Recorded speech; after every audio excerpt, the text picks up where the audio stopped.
My boyfriend's mother hates me, and I don't know what I've done. So my boyfriend's mum seems to hate me, and it's been really hard to deal with. I'm 22, and my boyfriend is 26. We've been together for 9 months, and I moved into his apartment after 3 months of dating.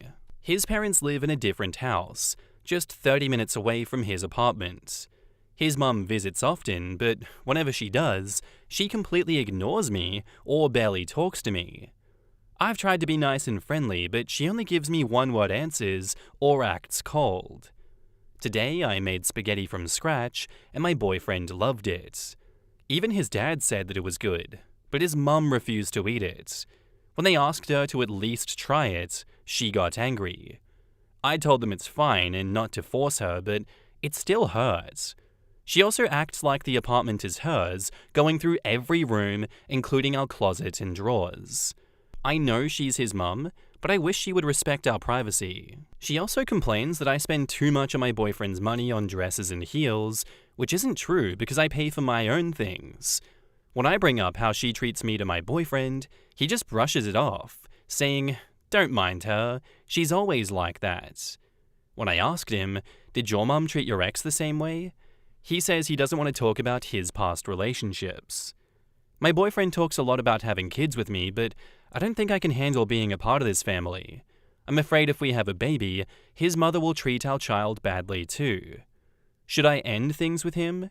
He's a really good, funny, and gentle guy, but his mum is a big problem. In the comments, Rich Caterpillar 991 says, "The biggest problem here is that your boyfriend won't stand up for you and tell his mum to treat you with respect. Also, does he stand up for you when she claims that you're spending all of his money, even though it's not true? Also, he needs to tell her to stop snooping around your house." OP says, "He does tell his mum sometimes not to speak to me that way, but then she stops talking to him, and he feels like he has to make her happy again. Whenever she opens our closet and sees my dresses and skirts, she complains that I spend a lot of her son's money. When I tell her that I bought these clothes myself and that some were from promotions, she just rolls her eyes." Clark Shoe 1 says, "That pretty much means that he's willing to allow his mother to belittle you just so he can keep the peace." And Good Grief says, "Well, to be frank, this relationship is doomed. He doesn't care about you enough to stand up to you, and even if you threaten to break up and then he decides to actually address the issue, it doesn't matter. Because why did he wait for an ultimatum? Why did he even wait until you brought it up instead of being proactive? He should have stopped his mother when he saw her acting this way. His mother going to her adult son's apartment while he's in a relationship and snooping is not normal. Her being this cold towards you also is not normal. Maybe she's a boy mom and you need to leave ASAP. Just because her being disrespectful is normal doesn't mean you need to accept being disrespected. And bringing up having kids when you've only been together for 9 months is wild. If you're going to say the relationship is great otherwise, I can guarantee you it is not. He's a mama's boy. He will also choose her instead of you. You like him. Maybe you will even grow to love him, but he will never match energy with you." Yeah, I agree with all of that. You can stay in the relationship with him if you'd like to, OP, but I think you know that you'll be playing second fiddle to his mother all the time. Unless he does show genuine change and he does set hard boundaries that he is not going to rescind, I don't believe that the relationship is going to be headed to a healthy place. It seems like she has intertwined herself into, at least his side of the relationship. But he is normalizing her being disrespectful towards you and continuing to allow it to happen. It's only when you did an ultimatum that he's like, "Okay, maybe I'll do something about it." No. Like they said, like Good Grief said, no. He should have been proactive. Why was he not proactive? Do you trust this man going forward? Because I don't. I don't trust him. And I don't think you should either. And now, on to the update, 1 day later. So, like many of you suggested, I searched up enmeshment and watched a few YouTube videos that some of you DM'd me about mummy's boys. It was eye-opening and disgusting. I can't imagine a future where his mother constantly intervenes in our lives. Like some of you pointed out, there's a chance that she could turn my future children against me if things stay the same. I want my kids to grow up in a happy and healthy environment. After reading hundreds of your responses, I decided to talk to my boyfriend. I showed him this post, like a few of you suggested, and let him read the comments. He only got through 1 or 2 before getting defensive and angry. He said I was being too overdramatic and insisted that his mum wasn't doing anything wrong. He even said that she only comes over because she cares about him, and even accused me of being jealous because my parents aren't as involved in my life as his mum is in his. Jesus Christ. What a catch, OP. He sounds like the one. I got upset and told him, just because she's your mum doesn't mean she can come into our home, open our closets and drawers, and invade our privacy. How would you feel if I brought my parents here and let them go through your laptop, phone, and closets? He got even more irritated and accused me of intentionally trying to piss him off. Then he sarcastically told me to go ahead and bring my family over to do the same thing. I also brought up how his mum constantly judges my clothes and accuses me of spending his money, even though I pay for my own things. I said, you don't even bother to defend me or correct her. And he said, these aren't serious issues. You're just making them into a big deal because you want to fight with me. Are you on your period or something? I got mad and said, are you serious right now? Just because I'm upset about your mum's behavior, you're assuming I'm on my period. Is that really how little you think of me? He laughed like a fake laugh and said, calm down. I'll make you your favorite Missy Carbonara. He was so irritating, and I told him, I wonder what bad things your mum says about me to other people. Who knows? Maybe you even join in with her to mock me just because I don't understand your language. He's Italian. He didn't even respond and just walked into the kitchen. I followed him and said, you don't even care to see my side of things. If your mum doesn't change her behavior, I'm breaking up with you. I deserve better than this, and I can find another man who is much better than you. And that's when he stopped and came to grab my arm and told me to stop talking about breaking up. He said he loves me too much to let me go, and even said that his mother loves me too, but she's not showing it, which honestly felt like a joke considering how she's treated me. He promised to talk to his mum and set boundaries, and make sure she respects me going forward. He also said that he wouldn't allow her to go through our room again.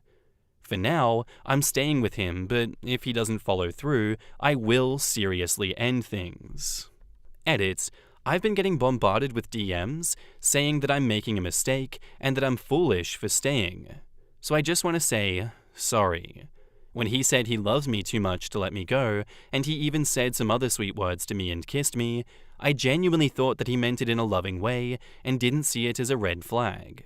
But after reading all of your responses, I realize now that I was blind to it. I'll be leaving him when he goes to work. In the comments, Terrible Person says, I second dip now. Yeah, I mean, there's red flags all over the place without even bringing in the mum. He grabbed her arm, told her not to talk about breaking up, told her he loves her too much to let her go. That on top of the gaslighting, I'll go as far and say that OP is already in an abusive relationship and needs to get out of there. He dismissed her emotions and concerns with, are you on your period? He doesn't even respect OP.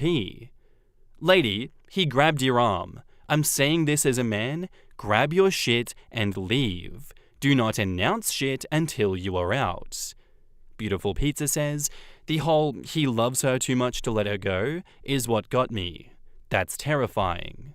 And OP replies, at that moment when he said that, I thought he really did love me and didn't see it as a red flag.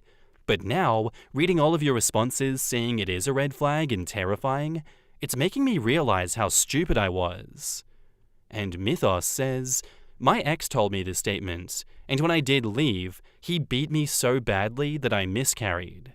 Be gone before he comes home, text him that you were done, and then block him, his mum, and his friends and family, and never go back.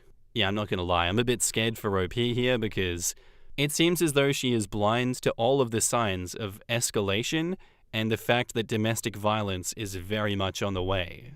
He already grabbed her arm. Like, how long is it until he is shoving her into walls, pushing her around, and throwing her around the place? We have seen too many examples of that, and people need to recognize the signs of an abuser, even if it is someone they've been with for years. I really do hope that she gets away safely. This sounds like an incredibly scary situation, and, thoughts and prayers go out to you, Absolutely OP. I hope all goes well. Thank you for the story. Am I the asshole here for breaking off my engagement because my fiancé made an offensive joke about me to his friends? I, 28 female, and my fiancé, 32 male, have been together for 5 years. For the sake of anonymity, I'll be referring to him as John.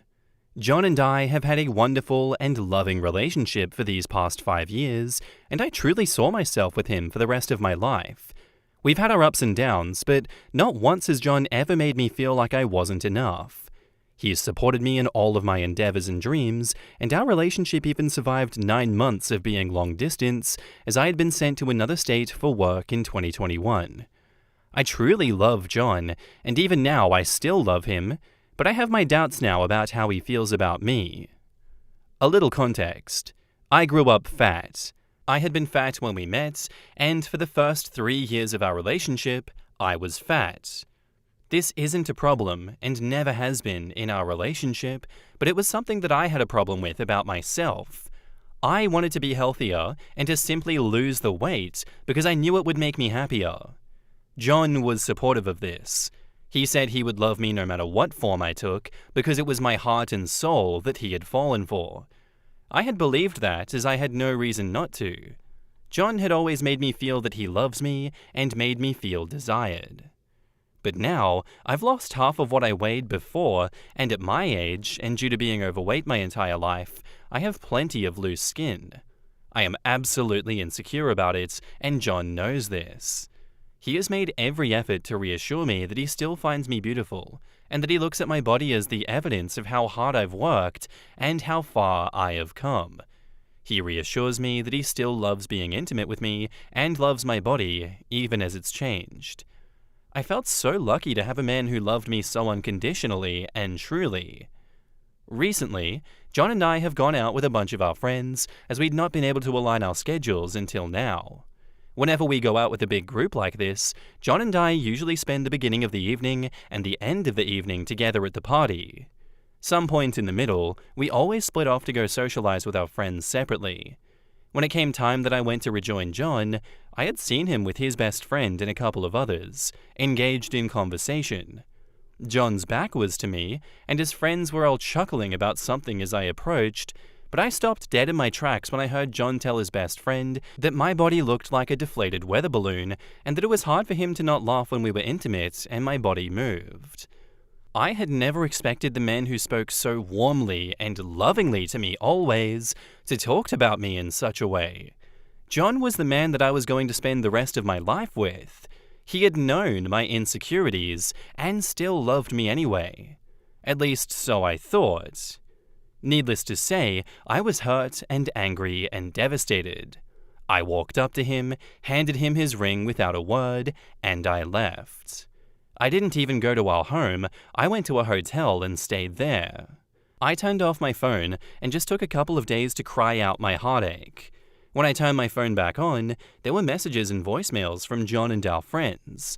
Most of John's messages were apologetic and begging me to talk and come home, but then the most recent were the opposite. He said I was cruel and cold for ignoring him and breaking off the engagement without warning, or so much as an explanation. When I responded to him and told him that I'd heard what he said, John told me that I was acting like a child because I took his joke too seriously, that he was just trying to make his friend laugh. I asked him why he needed to make his friend laugh at my expense by telling him about my body and how it looked to him, or how he struggled not to laugh at me when we were intimate. And he didn't respond. Instead, as I'm writing this, I'm still receiving messages from our friends telling me that he's sorry and that I should see how miserable he is without me, that I'm so cold and am a bitch for running off like that instead of giving John a chance to explain himself. I'm hurt. I genuinely don't know if I was too rash in breaking off our engagement, but the only thought in my head, and what is still sticking with me now, is that when I was fat, people mocked me because of my body all the time. I lost the weight, only to still have people mock me because of my body, and it just so happened to be the one person that I allow to see me at my most vulnerable who showed me that. I know John's hurting, or at least seems to be, but so am I. Should I have heard him out? 5 years, and I didn't even give him the chance to explain or to really apologize. I just shut him out immediately. I still love the man. Those feelings don't go away overnight, but I don't want to hear his apology. I don't want his explanation. I'm just angry and hurt, and my friends seem to think that I'm throwing away my relationship over something easily fixable. In the comments, OKYak8495 says, "Oh my effing god, he's an ass, and you deserve better. From your fiancé and from your friends. What part of telling his friend that he had a hard time not laughing during intimacy with you is funny to him? I'm furious on your behalf, and I don't even know you. Not the asshole." Usual Canary says, "Can the friends who think this is easily fixable explain how it gets fixed? OP's insecurity is about her body. She worked hard and lost weight. Her fiancé decided to crack a joke, not just about OP's insecurity, but specifically at the times when that is on full display and OP would need validation. How is OP supposed to get intimate with John from here on out without feeling low? Let those friends explain that, because I'm real lost on what their logic is here. OP, see this as the warning that it is, and heed the warning by walking away. Look at it this way. If you hadn't walked up to them, you would forever be the butt of their jokes and be oblivious to it. Now that you know what you know, you have to wonder what else John has used about you to make himself feel better. Break up, and remember something. Flabby skin is temporal. It goes away. A little more hard work, and you'll not even have memory of it. Your dignity is forever. Let John have his laughs. Have your dignity. Well done on the weight loss, as I am still struggling with a gut. Not the asshole, and sorry this happened to you." And Hurricane Aura says, "They think it's easily fixable because they think OP should just shut up and pretend not to be hurt about something extremely hurtful being done to her." Yeah, sounds like that's what's going on there too. And if you don't want to cut everyone off, perfectly fine and reasonable, that's an extreme thing to do. But based on what you have said here, these people don't like you. These friends don't like you. John has been laughing at you for how long behind your back? Genuinely, is there any trust left in this relationship after a betrayal like that you happened to stumble upon? Also, John realized that when the love bombing didn't work, he flipped the script and just blamed you for taking it too seriously. I'm seeing manipulative tactics from John, and I'm seeing friends excusing his behavior and normalizing it. I think you're a sheep in amongst wolves right now, and that's not a healthy place to be. You're not the asshole. I do think you should take everyone else's advice and just leave. Do you want to marry into this? It doesn't sound like a good time. And now, onto the update 3 days later. Firstly, thank you, all of you. Every one of you who offered solid advice and even just kind words. It's meant the world to me. Second, I have left John. I don't intend to go back or try to fix things when it's not my responsibility to do so in the first place, and it's not something that can be fixed anyhow. A lot of you said that it would be hard to forget that he'd said that, and you're all right. I saw him once just to move my things out with the help of my brother, truly my hero in all of this, and despite the apologies and begging for me not to go, all I could hear was his joke and the way that he laughed when he said it. It was like it was all I would ever hear from his mouth, no matter what he actually said. I told him that if he actually loved me, he would have never treated me like a joke, and that was the last thing that I said to him. He's tried calling, but I've blocked his number. I'm staying with my brother, and John's been smart enough to not come by because my brother told him that if he walked onto his property, the only way he would be leaving is in cuffs or a bag. John seemed damn intimidated by that, thankfully, so I feel safe here. Going forward, I know I'll be okay. I'm going to take time to focus on myself, move, and work towards my own goals. I think it'll be a good way to let go of this relationship and what could have been by reminding myself of who I am outside of it. Thank you again. Edit. I showed my brother these posts and the comments, and he said he'd buy all of you a drink if he could, and could reasonably afford it. Second edit. I don't want to have to explain this over and over, just in case, so I'll put it here. If you're going to bring up the unsent letter that I've posted 4 years ago, here's the explanation. John knows about that letter. It was something I wrote because of a suggestion from my therapist to resolve my thoughts about a boyfriend that I had before John that used to make me anxious when I wasn't responded to. He actively supported my writing it, as he knew that it would help me get the feelings out and the words I wished I could have said to that man. He's even the one who suggested that I post it in the Unsent Letters Reddit because it's the digital equivalent of putting a letter into a bottle and sending it adrift at sea. Maybe it will reach him, maybe it won't, but at least you'll have let go. We were very happy and supportive of each other. He's just done something now that I can't look past or forget. Last edits, because it's beginning to irritate me, lol. The letter that was posted 4 years ago was not written 4 years ago. It was written like 2 months after John and I got together. He and I had a long-standing friendship before our relationship began, so he knew all about the ex-boyfriend and how everything went down. A year into our relationship, I found the letter when we were clearing out old stuff out of my apartment, and we had a good chuckle about it. He encouraged me to post it on the Unsent Letters subreddit as a final farewell to the letter, that chapter of my life, and to show that I was free of it and doing so much better. Those of you who are hung up on it are free to speculate how that makes me an awful person or whatever it is that you believe, but I'm secure in the truth of it and what went on. I never expected for people to latch onto something from 4 years ago and somehow use it to justify their harsh opinion of me and their presumed narrative, but hey, it's the internet. That's what people do. I should have known.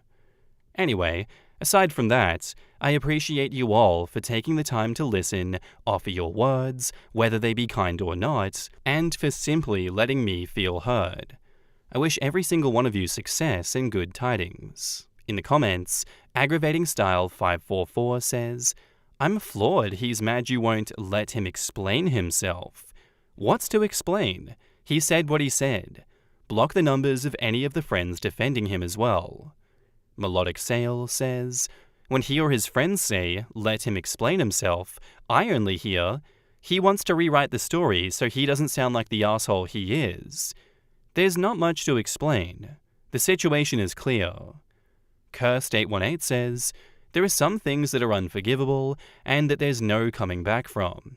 If you truly love and value something or someone, you'd never risk losing them by making such a cruel joke. The thought wouldn't even cross your mind. Hopefully John learns something from what his behavior has cost him and is kinder to people in the future. But even if he is, you've absolutely made the right choice. You deserve someone who wouldn't even think of something so vile, let alone voice it for a cheap laugh. You should be very proud of yourself for knowing your worth, because if you know it, you'll draw people to you who recognize your worth as well. Be kind to yourself as you heal from this. What he did says a lot about him, not about you. They sound like his friends. They don't sound like her friends. Why did none of his friends think, what kind of person, what kind of guy, says that about his fiancée? Actual loser behavior, Jesus. You're much better off without them, OP. Thank you for following through with that, and I hope all goes well in the future. Thank you for the story. Our next post is by user AdvisorBetter2381, and it's titled, Am I the asshole for being closer to my sons than my daughters? I, 38 male, have been married to my wife, 34 female, for 7 years. We have 4 kids together, aged 7, 6, 4, and 4. 6-year-old and 4-year-old are boys, 7-year-old and 4-year-old are girls. Me and my wife got into a pretty big argument recently, and I need unbiased opinions. I feel like I've always been closer to my sons rather than my daughters. You know, I'm a boy, I like boy stuff, so do they. I don't like princesses or dolls, so I've always gravitated towards my sons because we have more in common. Anyways, the argument started after my wife had put the kids to bed one night. I was laying down, and she came into the room and confronted me about what my 7-year-old daughter had just told her. According to my wife, as she was tucking my daughter into bed, she started crying and asked, "Why doesn't Daddy like me?" My wife told me that the kids notice how I treat them differently, and I needed to stop acting like I hated my daughters. I told her that I don't hate them, but we don't have anything in common. She was pissed and started yelling at me about how immature I was being. I think it's stupid. Obviously, dads are going to be closer to their sons. That's just how the brain works. I tried explaining this to her and she just didn't listen. She left and I think she went to sleep in my daughter's room. I'm not sure. So, am I the asshole? I just want my wife to understand what I'm saying and she's not listening to me. In the comments, so, your daughter at the young age of 7 has already picked up on the fact that her father dismisses her and her interests and makes no effort to find some common ground or mutual interest that they might bond over, or that he's completely incapable of occasionally feigning his interest in some of the books or toys she likes. Probably because he worries that his precious masculinity might take a hit? Yeah, it sounds like you're the asshole. OP says, I just don't think I should waste my time doing something that I literally have no interest in. I don't like playing dolls. She can play that with her mum and her sister. If she wants to do something, she can pick something that we both enjoy. Someone else says, your daughter thinks you don't like her. This is beyond I'm not into princesses stuff. Also, why does it matter if you're into it? She is. Put on a tutu and dance with her. Not the asshole. And OP says, I'm not wearing a tutu. Someone else says, this is absolutely insane. Your 7-year-old broke down crying because she thinks you don't like her. And OP says, my girls cry over everything. I know it upset her, but I don't think this should be a big deal. Well, if that's your genuine thought process, then, yeah, you are an asshole, OP, because I agree, this goes far beyond just the princesses and tutu stuff. She thinks that you just don't like her at all, full stop, but you're framing it as, well, we have no common interests, so I just don't want to spend time with her? You're just trying to find any reason to justify your neglect of your children. That's not a good thing to do. That you're a bad person for doing that, so yeah, you're the asshole. And now onto the update. The same day, OP's wife finds the post. Her user is CompleteShelter4109. She leaves the following comment. I'm the wife. I found this post because when I went into our room to get my charger, he was asleep, but his laptop was still open with his Reddit thread. Idiot. I don't even have a Reddit account, so I needed to make this just so I can post here. First, I can assure you this is not fake, as many of you here are suggesting. Here are a few other things that my husband has done that he conveniently left out of his initial post. My daughter started crying to him about if he didn't like her, not to me. She only came to me when he didn't care. My husband has taken our sons on multiple vacations without our daughters, using my money, might I add. My daughters were told that it was a boys' trip and no girls were allowed. He refused to do both of my girls' daddy-daughter dances this past Christmas because he thought it was stupid. I danced with them instead. He tried to make my girls clean up their brother's mess because it's a girl's job to clean. I could go on for hours. I want to give everyone some more context. My husband works from home, but by working from home, I mean he's completely unemployed. I am the sole breadwinner for the family. I am a doctor. I take sole responsibility in caring for the kids. He does literally nothing. I bring them to all of their sporting events, school events, appointments, etc. Ever since we had kids, he was detached from our daughters. He used the same excuse he said in here, that he's a boy and doesn't like girl stuff. It's pretty hard to not get along with small children. They quite literally will do anything. My 7-year-old would go run through the mud if it meant that she got to play with her dad for 5 minutes. It's heartbreaking to see how much she yearns for a relationship with him. This is not super important, but my daughter loves boy stuff. She likes to go fishing with her grandpa and playing video games with her brother, so the excuse of her not liking boy stuff is dumb. He just doesn't like his daughter. A lot of people are probably wondering why I married him in the first place and why I haven't divorced him yet. To answer the first question, I was young and stupid. I ignored red flags and have now ended up here. I have put off divorce for so long strictly because it's hard to get a divorce. I am riddled with student loan debts, so I really couldn't afford it while taking care of 4 kids. This might have made me an asshole for not leaving sooner, but I'm done now. This has sealed the deal for me. I've been crying all night thinking about my daughters. Not only for them, but I know my sons aren't being treated right either. My 6-year-old has noticed how his father treats his sisters, and it makes him so sad. He has offered his spot on a vacation multiple times so that one of his sisters can go, and his dad says no. I'm done with this. So when he wakes up tomorrow, he will be told to leave my house that I own, and that he will be hearing from my lawyer. I'm not putting up with him or any of his bullshit anymore. I love my kids more than life itself. Tomorrow morning, I'm going to take all 4 of them out on an ice cream date while he packs his things. No limit on how much they can buy, they deserve it.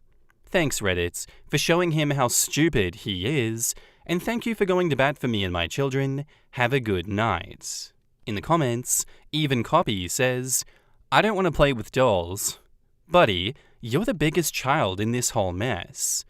I think he's doubling down on gender roles and stereotypes in one because deep down he knows he's pretty worthless. He's not performing the traditional role of a man. Interesting that he refers to himself as a boy by being the provider, protector, and leader of his family. He doesn't nurture or do the domestic and emotional labor as a traditional woman would. He doesn't split the difference like a more modern family, he's just nothing. He plays the role of 5th child. He's obsessing on masculinity as a cope for being just a contemptible middle-aged child. It's typical. The guys that yell the loudest about gender roles rarely can match their own standards. Kinda like the guys who wail about gold diggers are almost always broke. I believe the story, as I've seen this play out in real life. It's genuinely not a stretch for one parent to just be a leech and the other one to put up with it for the sake of the kids. To me, it's a very pathetic situation to, find yourself in on both sides. But props to the wife here for recognizing how bad it has become and getting herself out of there before he does any more damage than he is able to do. It's not to say that he won't be doing more damage in the future, because I definitely do think he will be, but staying together for the sake of the children when the children are being hurt is not the way to go forward, and thank you for divorcing him, wife of OP. And thank you for your update and your perspective. Am I the asshole for telling my housemate she can't give me unsolicited advice? I, 27 female, have a strange living situation. I live with a family, Chris, 65 male, Danielle, 59 female, and their daughter, and do household chores in exchange for rent. I've lived here for 19 months. It's mostly smooth sailing. I work full-time and am applying to law school. Danielle has some issues with boundaries. She doesn't understand why she can't enter my room without permission, for example, and I know that it's both due to age differences and the fact that they allow me to live in their house for free. I have to be very careful when enforcing boundaries. Yesterday, I made dinner for everyone after a full day of chores. Around 10 p.m., as I was finishing the dishes, Danielle told me that I needed to steam clean the carpet in the living room because the cats had peed all over it. I did, and as I was putting the steam cleaner away, Danielle entered and said that she wanted me to do another room. Because it was 10:30 at this point, and I still wanted to work on an application before bed, I politely but firmly said, I'm not going to do that. I probably should have said, I'll do it tomorrow, but I was exhausted, so I just said no. I put the machine away, submitted my application, and went to bed. Tonight, as I was finishing up my meal prep for the week, Danielle cornered me in the kitchen and said, I don't want to fight about this, but I wanted to mention something. Last night, when you told me that you weren't going to clean the other room, I found it rude. You should be careful when you say things like that at work so that you don't get fired. I was floored. I snapped, Danielle, you haven't had a job since before I was born. You don't get to give me advice about how to act in the workplace. Danielle rolled her eyes and huffed, "See, I didn't want to fight about this," and walked out of the room. I called after her, "Then maybe don't bring it up?" And Danielle hasn't spoken to me since, and I don't know what's coming. For context, Danielle has only had one job in her whole life, from age 22 to age 25. After that, she quit to raise kids. I grew up very poor. I've been working since I was 14 and supporting myself since I turned 18. They offered to start our arrangement in 2023 because they needed help around the house and I was struggling financially. As for Danielle's work advice, I currently work as a regional manager at a small firm. Not only is her advice outdated, but I can't take it. I'm a people manager. A lot of my day-to-day job involves being polite but unyielding. I think she was frustrated by my setting a boundary, and that's why she brought it up. I know part of my frustration is that I feel powerless to protest most of the time. I will be moving out in August of this year when I go to law school, hopefully, and my goal is to just make it until then.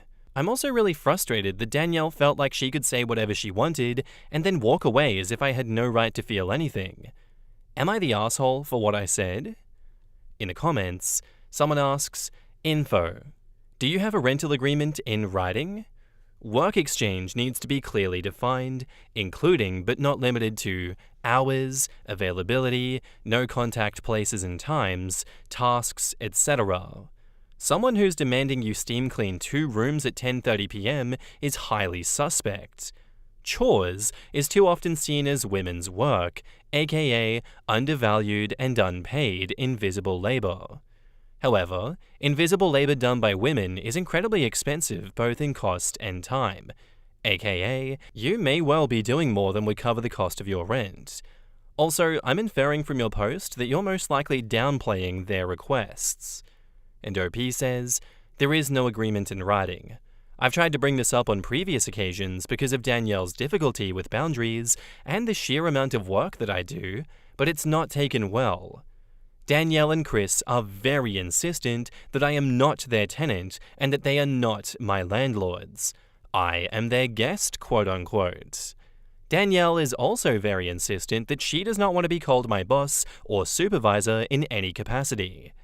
To answer other comments here as well, my current position does not pay enough for me to live on my own.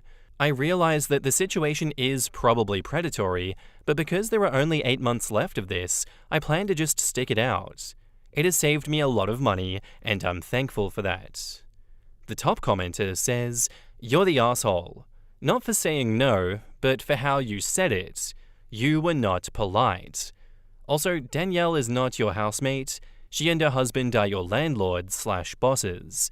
You may not be paying rent, but you are paying by being live-in help. So when you told Danielle I won't be doing that, instead of I'll do it tomorrow, you were rude to your boss. Also, her advice wasn't outdated. If you spoke to your supervisor at your job that way, there would definitely be a follow-up conversation about your choice of words." And OP, getting downvoted, replies, "Danielle and Chris are very insistent that I am not their employee or tenant, and that they are not my bosses or landlords. I am their guest, and they are doing this out of the goodness of their own hearts." Another commenter that also got downvoted says, "Definitely not the asshole, and good for you. May I ask how you came to live with this family though?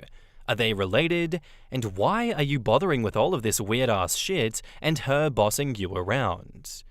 OP says, "They're actually my best friend's parents. He suggested the arrangement because he knew that I needed help. When I moved in, I was a teacher and struggling to afford a studio apartment. Since I moved in, I changed careers and decided that I wanted to pursue law school. I took the LSAT or LSAT 3 times last year on top of all of this. I can count on one hand the number of times that I've refused a request.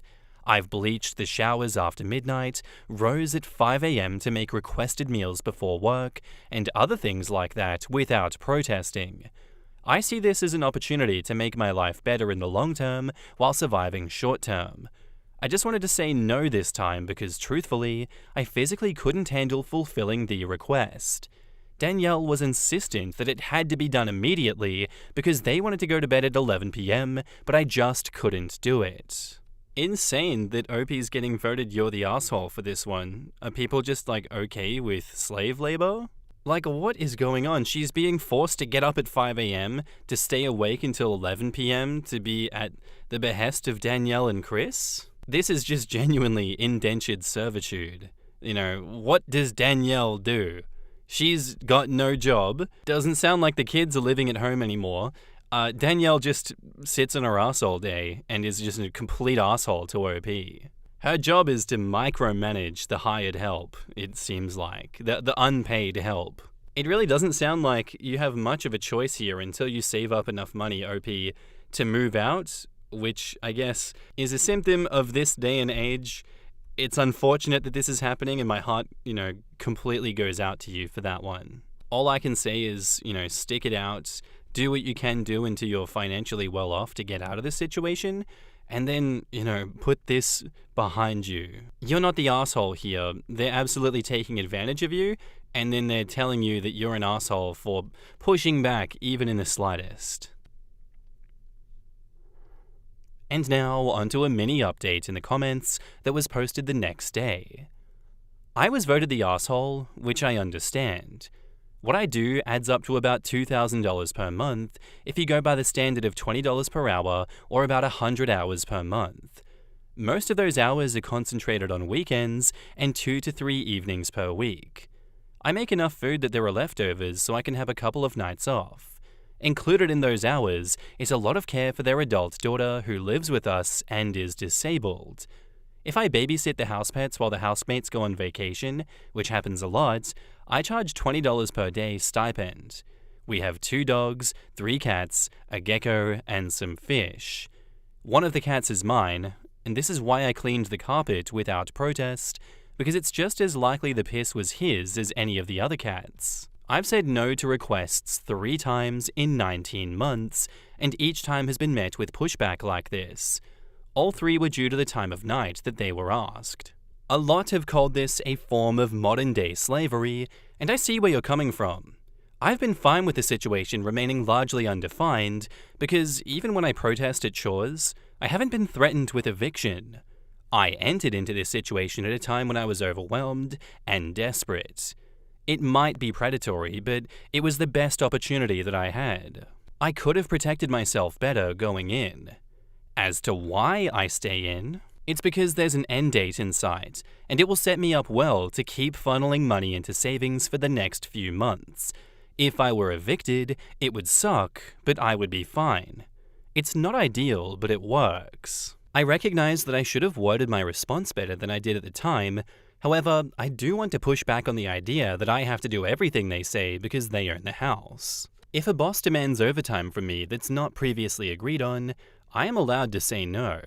And I have done it many times without affecting my employment whatsoever. In fact, my current boss, who I've done this with the most, often using the same wording as here, wrote me an excellent letter of recommendation for law school. Times have changed since the 1980s, and saying no to bad demands is becoming more and more acceptable. What she meant when she said, "You should be careful when you say things like that at work," was that I shouldn't be assertive at all in a situation where I am a subordinate, which I very much think is outdated advice. I was not invalidating the difficult work of raising a family that Danielle did. I would not dream of offering someone else parenting advice because I haven't been in their shoes. Hypothetically, if the last time I had raised a child was 30 years ago, I also wouldn't give advice on raising a kid in the iPad generation. Danielle should not be doing the same to me about work. She's not my professional boss. She has never worked in my field. She knows that she is not my landlady either, because if she were, there would be a whole lot of rules that she would need to respect that she doesn't want to, such as entering my room without notice.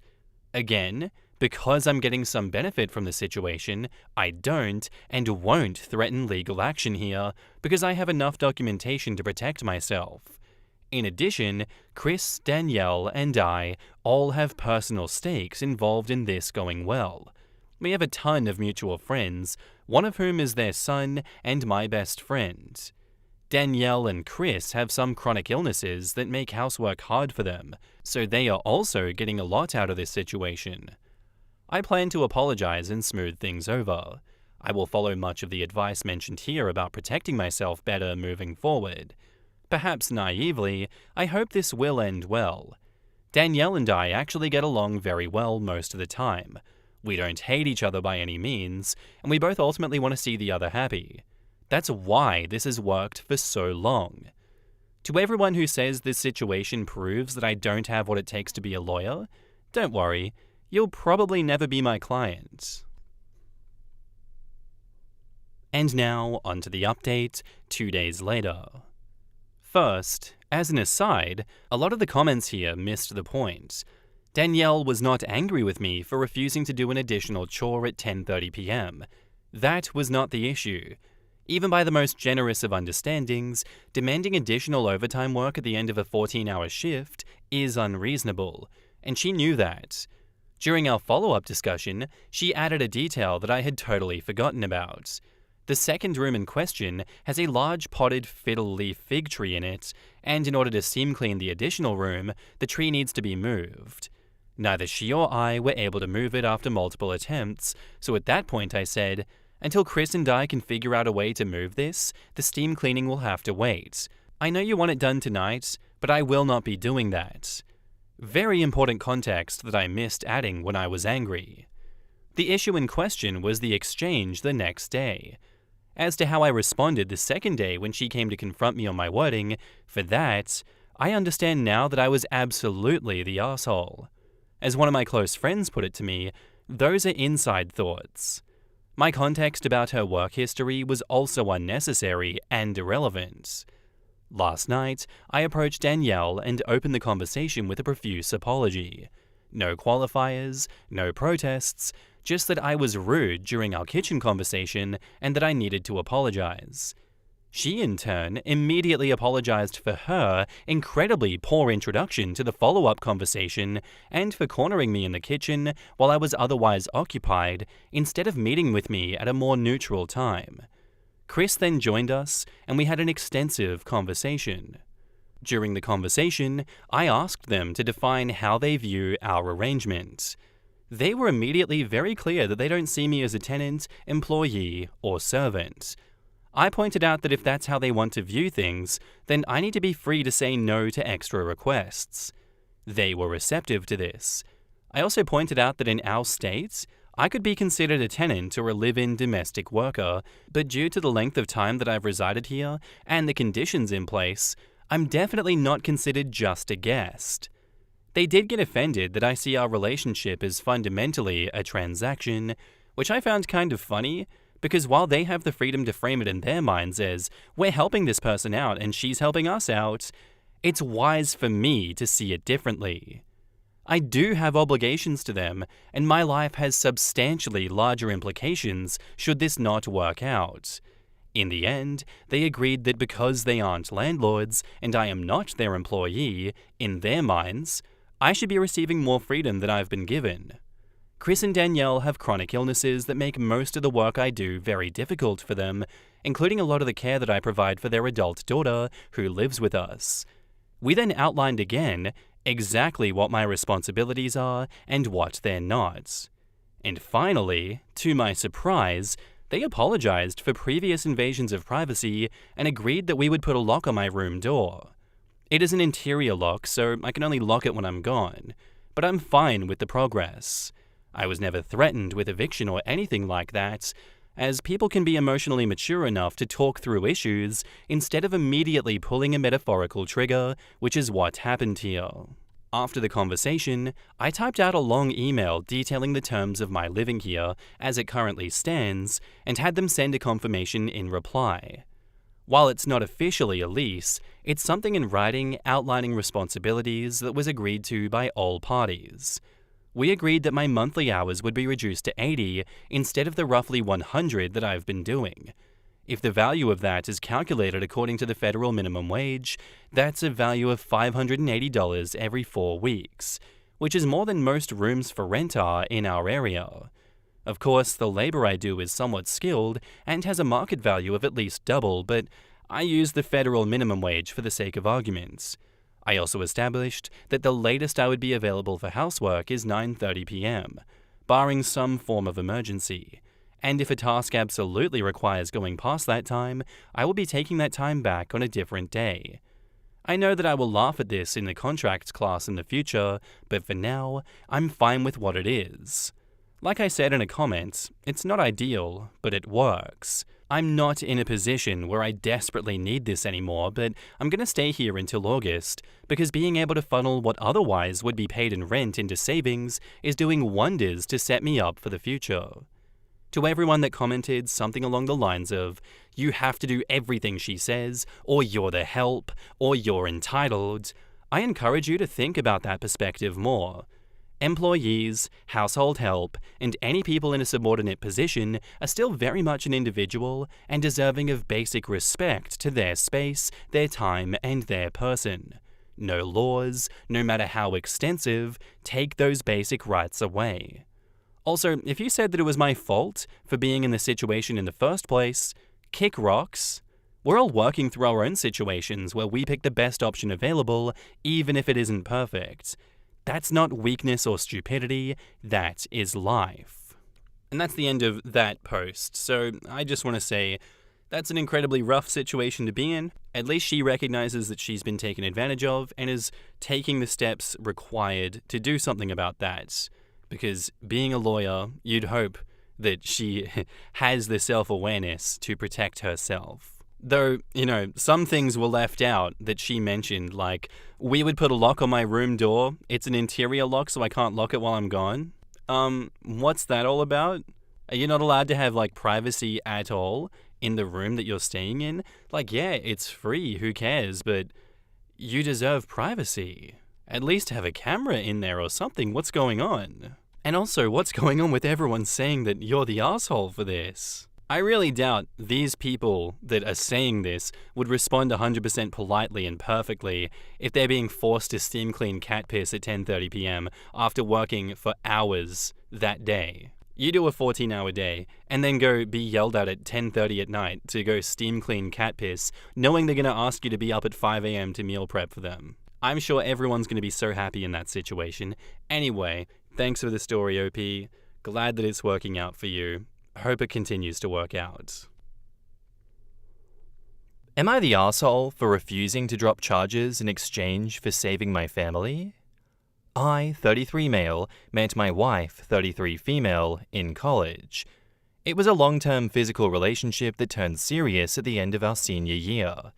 After graduation, I didn't have plans, so I decided to move to her hometown, a major southern city. I didn't know anybody, so we were together 24/7 and moved in together within a year. During this time, I met her family a few times. She had a huge extended family where her mum, Sharon, was the matriarch. Her dad died in a workplace accident, and her mum got a lot of money. She was smart and invested and is doing well. All of Sharon's siblings and nieces and nephews look to her for advice on all major life decisions. She's paid for school, weddings, and helped start businesses. My wife has 2 brothers who I always got along with. We would hang out independent of my wife a few times a year. We got married after 3 years, and when my son was born, Sharon bought us a house 3 blocks from her. We had lived in a downtown loft-style apartment, and this was honestly a relief. But with the house came Sharon constantly being in my life, coming in the house unannounced, unsolicited advice, and snide remarks at my expense. Eventually, 18 months later, we had a blow-up fight, and I moved my family across town to an apartment. My wife was pissed, and our relationship has deteriorated. Sharon hates me and has turned most of their family against me. I didn't see or go to any of her family events for over a year. My wife still saw her family, but because I wasn't invited and they were over 30 minutes away, it was much less. Sharon went from seeing her grandson almost every day to once a month, so her hate from me went through the roof. The incident. My wife had to work, and I was asked to take my son to his cousin's birthday party. The party was at Sharon's house, and if it wasn't my son's first cousin, 6 months apart, I would have said no. It was tense the moment I walked in the house. Father of birthday boy, brother-in-law, greeted me, but no one else spoke to me. I didn't mind and sat in the corner on my phone. This apparently pissed off Sharon because I was being rude. An argument ensues, and I announce that I'm leaving with my son. Sharon said, "You can go, but my grandbaby is staying." At this point, I lost my cool and started cursing her out. I woke up on the front lawn. Apparently, my two brother-in-laws beat the shit out of me in front of my kid. Two of her cousins were helping me up and told me just to leave.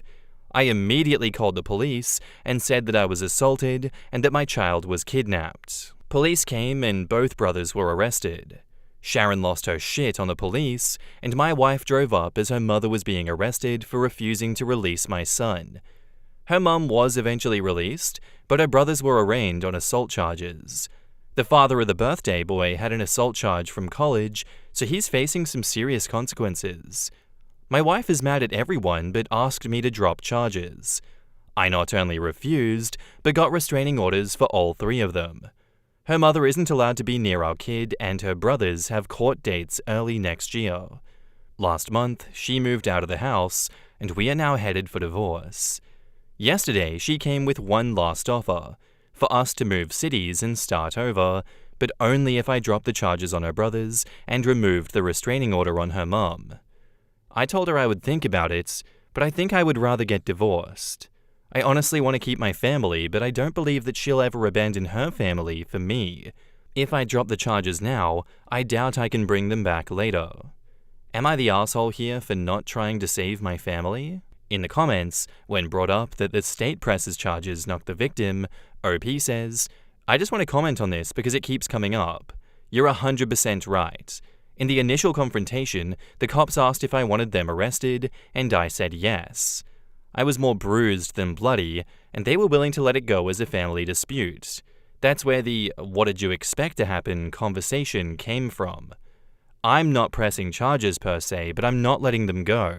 I've done 2 interviews with police and have been fully cooperating. If I stopped, they might drop the charges because they seemed more annoyed than helpful. I doubt the younger brother will get more than a slap on the wrist. My wife's oldest brother, with a prior, is in a lot more trouble. He's the one that everyone's worried about. Also, Sharon never went to jail. When my wife arrived, Sharon was being escorted to a car. My wife and her 2 uncles got Sharon to calm down, and they let her go. She wasn't being violent, but was cursing and blocking them from entering the house. The only thing positive about the arrest, and Sharon's almost arrest, was that it made getting a restraining order way easier, but even that took a month. Also, I've never talked to a lawyer for any reason or had any trouble with police.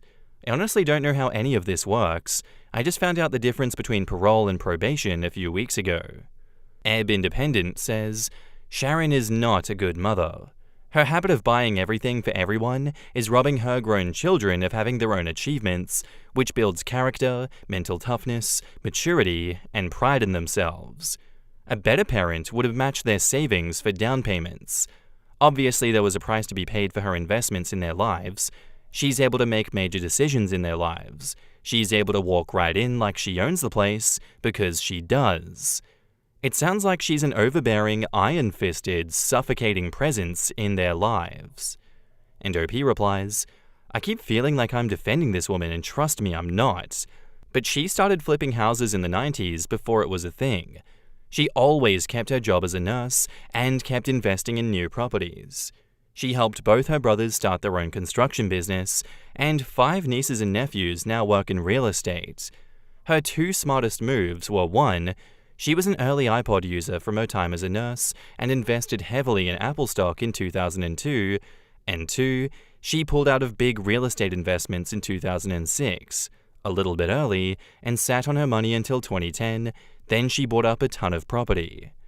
The woman is smart and accomplished, so everyone sees her as this messiah of wisdom. So when she deemed me an asshole for not wanting her in my house constantly, and then a bigger asshole for moving my family across town, everyone fell in line. If Sharon thinks he's bad, he must be bad. And back up to the post, there is an edit. This blew up overnight. My wife's cousin DM'd me because she found it. She was there that day and told me to add some more context because her family is getting railed in the comments. She's right, so here's a few more things. I don't think anyone's evil in this situation. Everyone loves Sharon and her advice, quote unquote, except me. She's not a mean person, but we are polar opposites in many ways. My wife is the baby and only girl, so I'm sure that has a lot to do with our conflict. Sharon losing her shit on the police was uncharacteristic, and even I was surprised. My wife is a great mum and partner, but her inability to be independent of her mum's influence is our issue. She is mad at her brothers and isn't talking to them either. She's also mad at her mum for starting the argument and refusing to release our son. She's just trying to find a middle ground. I genuinely think that she hopes a fresh start can save our marriage. Until we moved into that house, I would say that our relationship was good. As far as her brothers and the assault, I remember the first hit, but I was dazed immediately. The last thing I remember was flailing like a child while getting hit a few more times. What I don't remember is my kid screaming to stop hitting my daddy and then picking me up and dropping me on the lawn like trash. I have to acknowledge that my pride hurt more than my bruises. I genuinely liked both of her brothers, and to be fair, F you and bitch came out of my mouth when I cursed out Sharon. I'm not 100% innocent. This is the South, so the police even said, "What did you expect to happen?" I don't know if I stopped pursuing this, if it would continue or not. I think you're not the asshole for this one, OP. If the two brothers are willing to go so far as instantly bash the shit out of you, I don't think they ever liked you, and I don't think anyone in that family ever liked you. Yeah, you said F you bitch to a southern mum. I know that's a big no-no, but that is not grounds for someone that is family to immediately be beaten the shit out of. I think, and it's my bias, that if they liked you as a person and they had respect for you, they would at least argue with you first and make threats that they're going to beat the shit out of you, not just instantly come up and, do what they did. And I understand that your wife wants to find a middle ground here, but you are supposed to be number one in her life. You are the one in which she should be forsaking all others, and she is not doing that in this situation. She is putting them above you.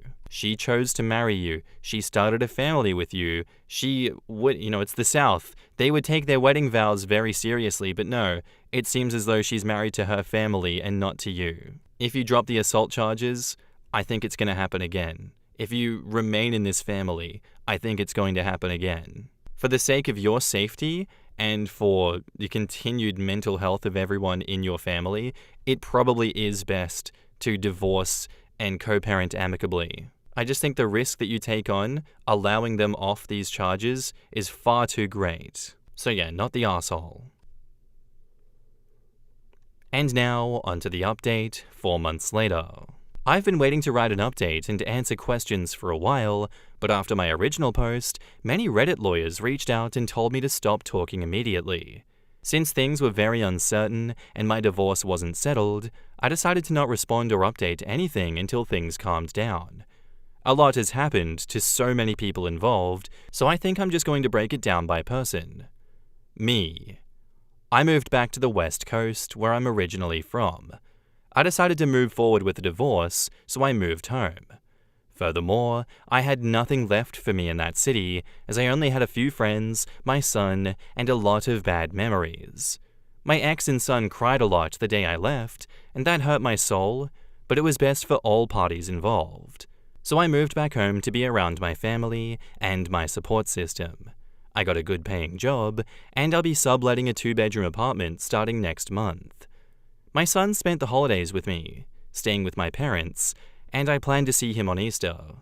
Going forward, and laid out in our custody agreement, my son will stay with his mother until he is 12. I'll get him Easter and summers, and we'll switch Christmas and Thanksgiving every year. When he's 12 and needs a father figure, he'll come live with me until he is 18.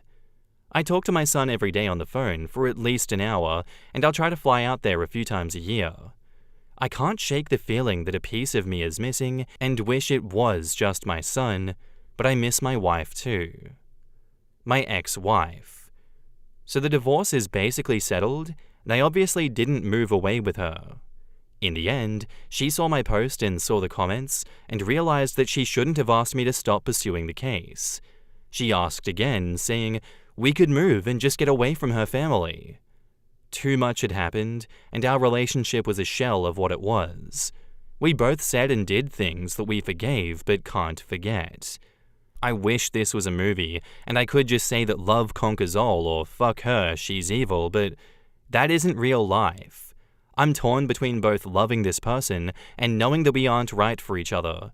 While she didn't want to move forward with a divorce, she didn't fight me on it either.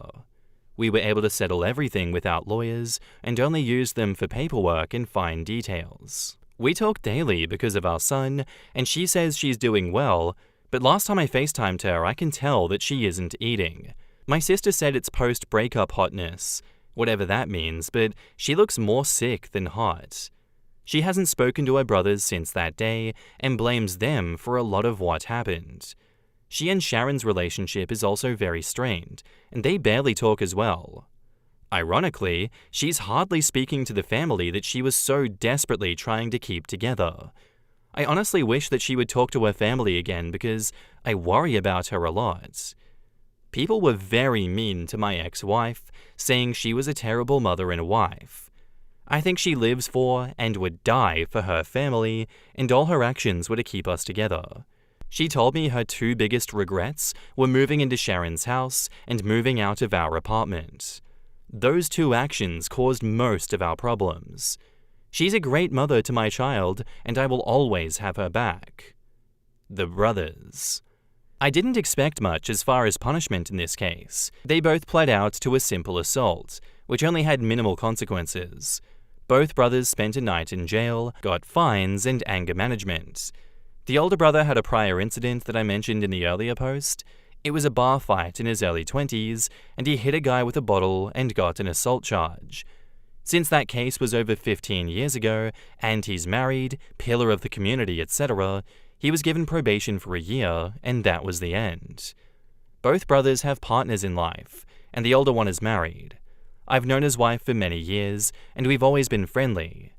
Because of the restraining order, both spouses reached out on behalf of the brothers to speak to me. I barely knew the younger brother's girlfriend, but since I knew the wife, I spoke to her. She said both brothers regretted their decision, and she asked me to lift the restraining order and not pursue charges.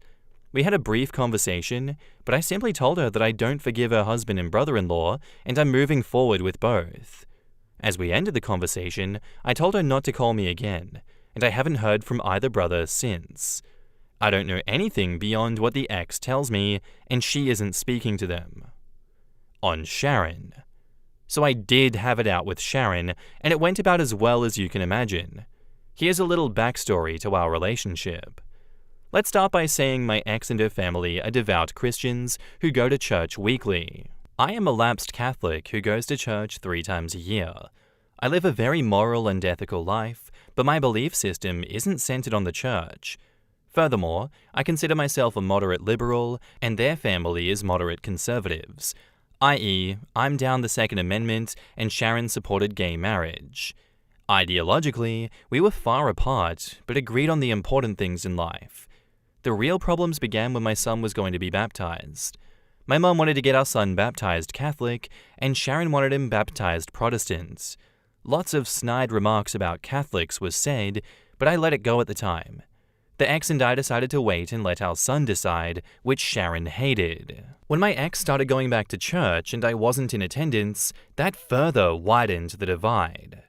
Her family would go by Sharon or someone else's house after church for lunch and dinner, and I either showed up later or not at all. Every time Sharon didn't agree with the decision we made as a couple in regard to our lives, especially my son's life, she would start leaning on my wife and pressuring her behind the scenes. We would literally make a decision, and she would go to her mum's house and then come back with a different opinion. The most frustrating part is she stopped trying to talk to me at all. She would literally just call my wife and get her to change her decision. The big fight that led to us moving out was that my son wanted to play soccer and not football, but my wife's family is a huge football family. We agreed for him not to play football because he didn't want to play, and our concerns about chronic traumatic encephalopathy. My wife comes home one day and does a 180, saying that she signed him up for football.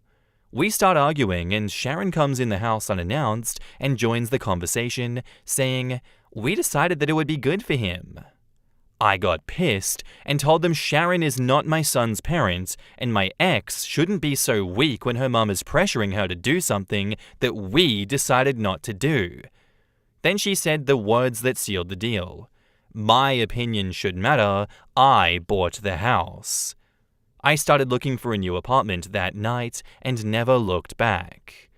So when we talked, neither of us raised our voices, but it wasn't a nice conversation. I started and apologized for calling her a bitch, and she apologized for trying to keep my son without my permission. She flat out told me that she wished my daughter never met me and that I've ruined her family, that her sons have criminal records now, one already did, and that it's all my fault. She then started crying about not seeing my son and how she lost her only daughter.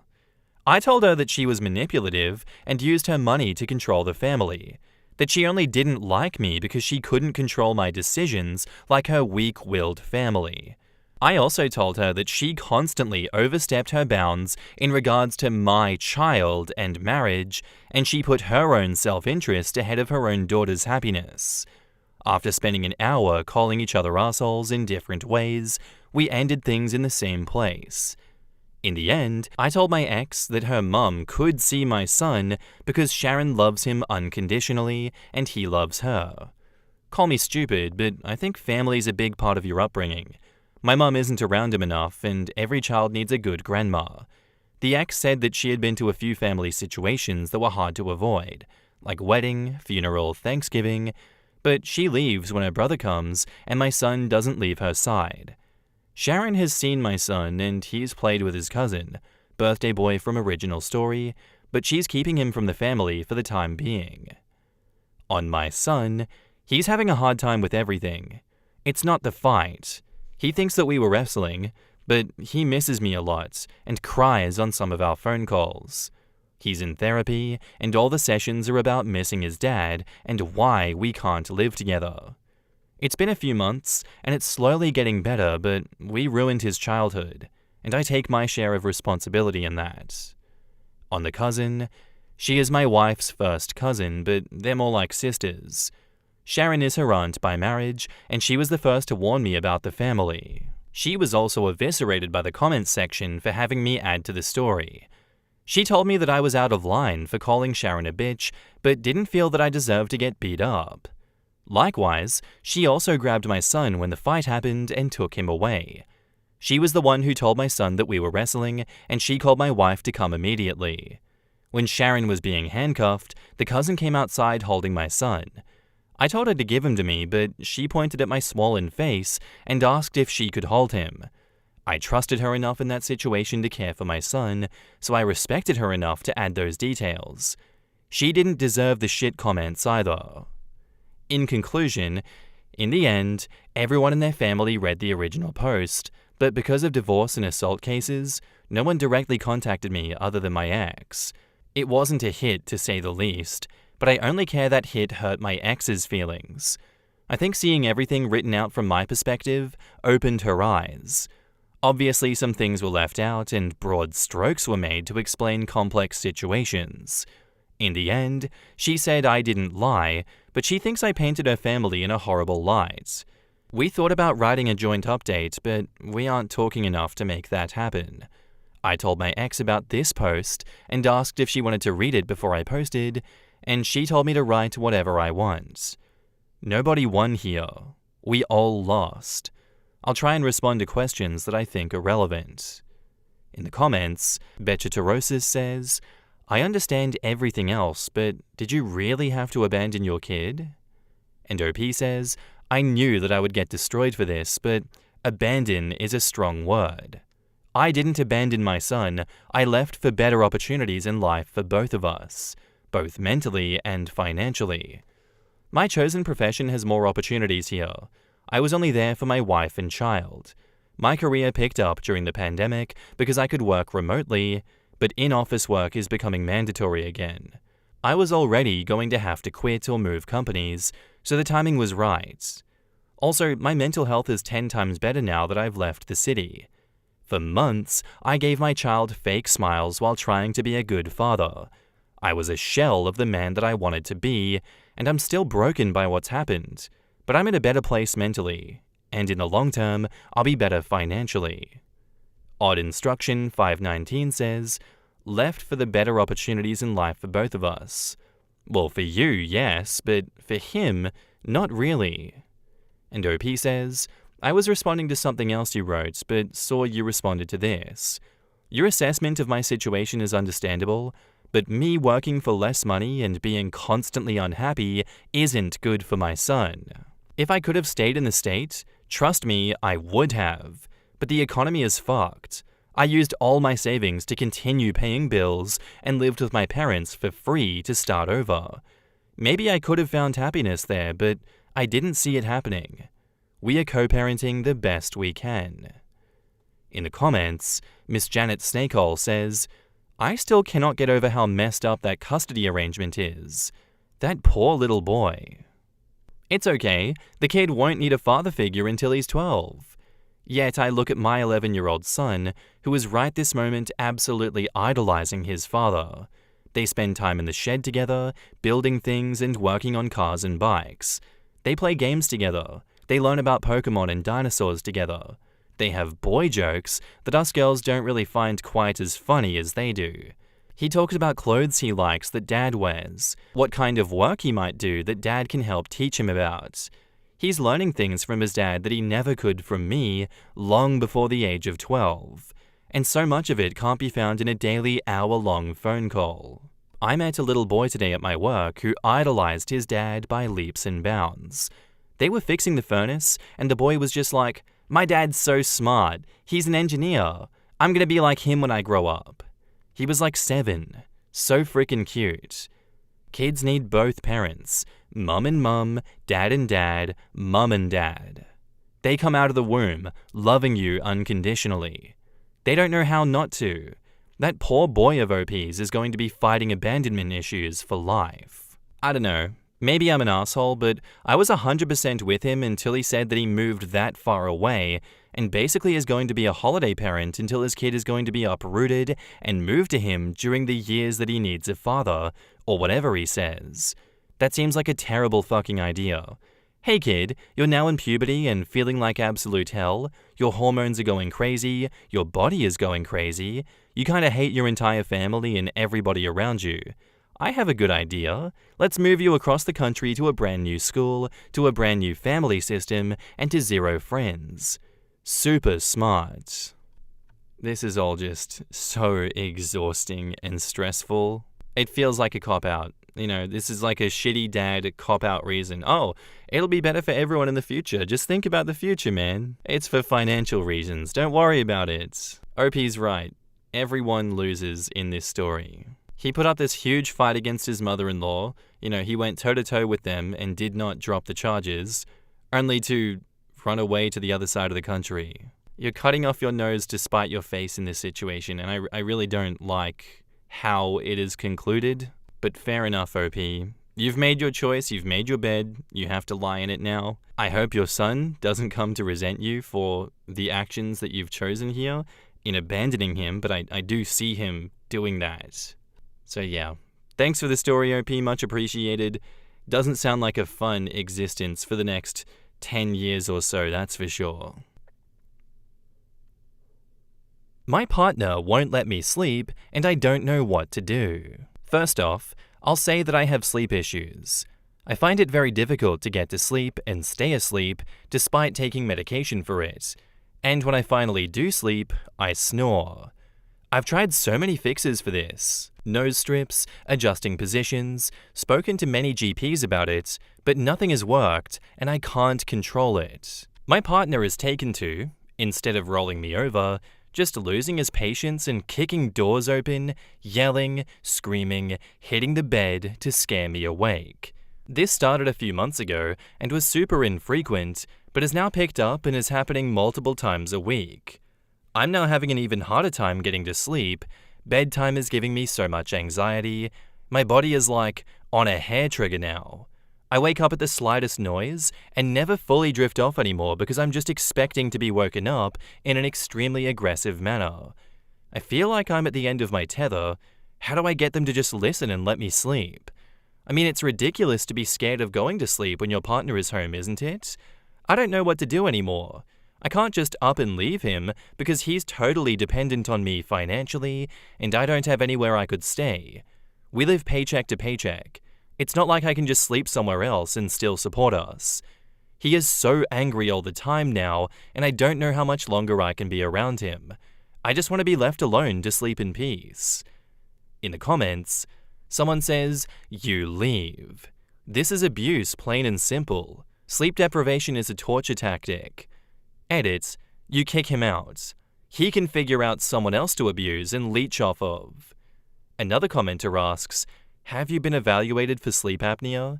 That's often a cause of snoring and can be a serious condition. And OP says, I'm in the process of trying to get my GP to assess me for this as I do fit all of the criteria. We're doing the let's check off and rule out other options part before they'll do anything.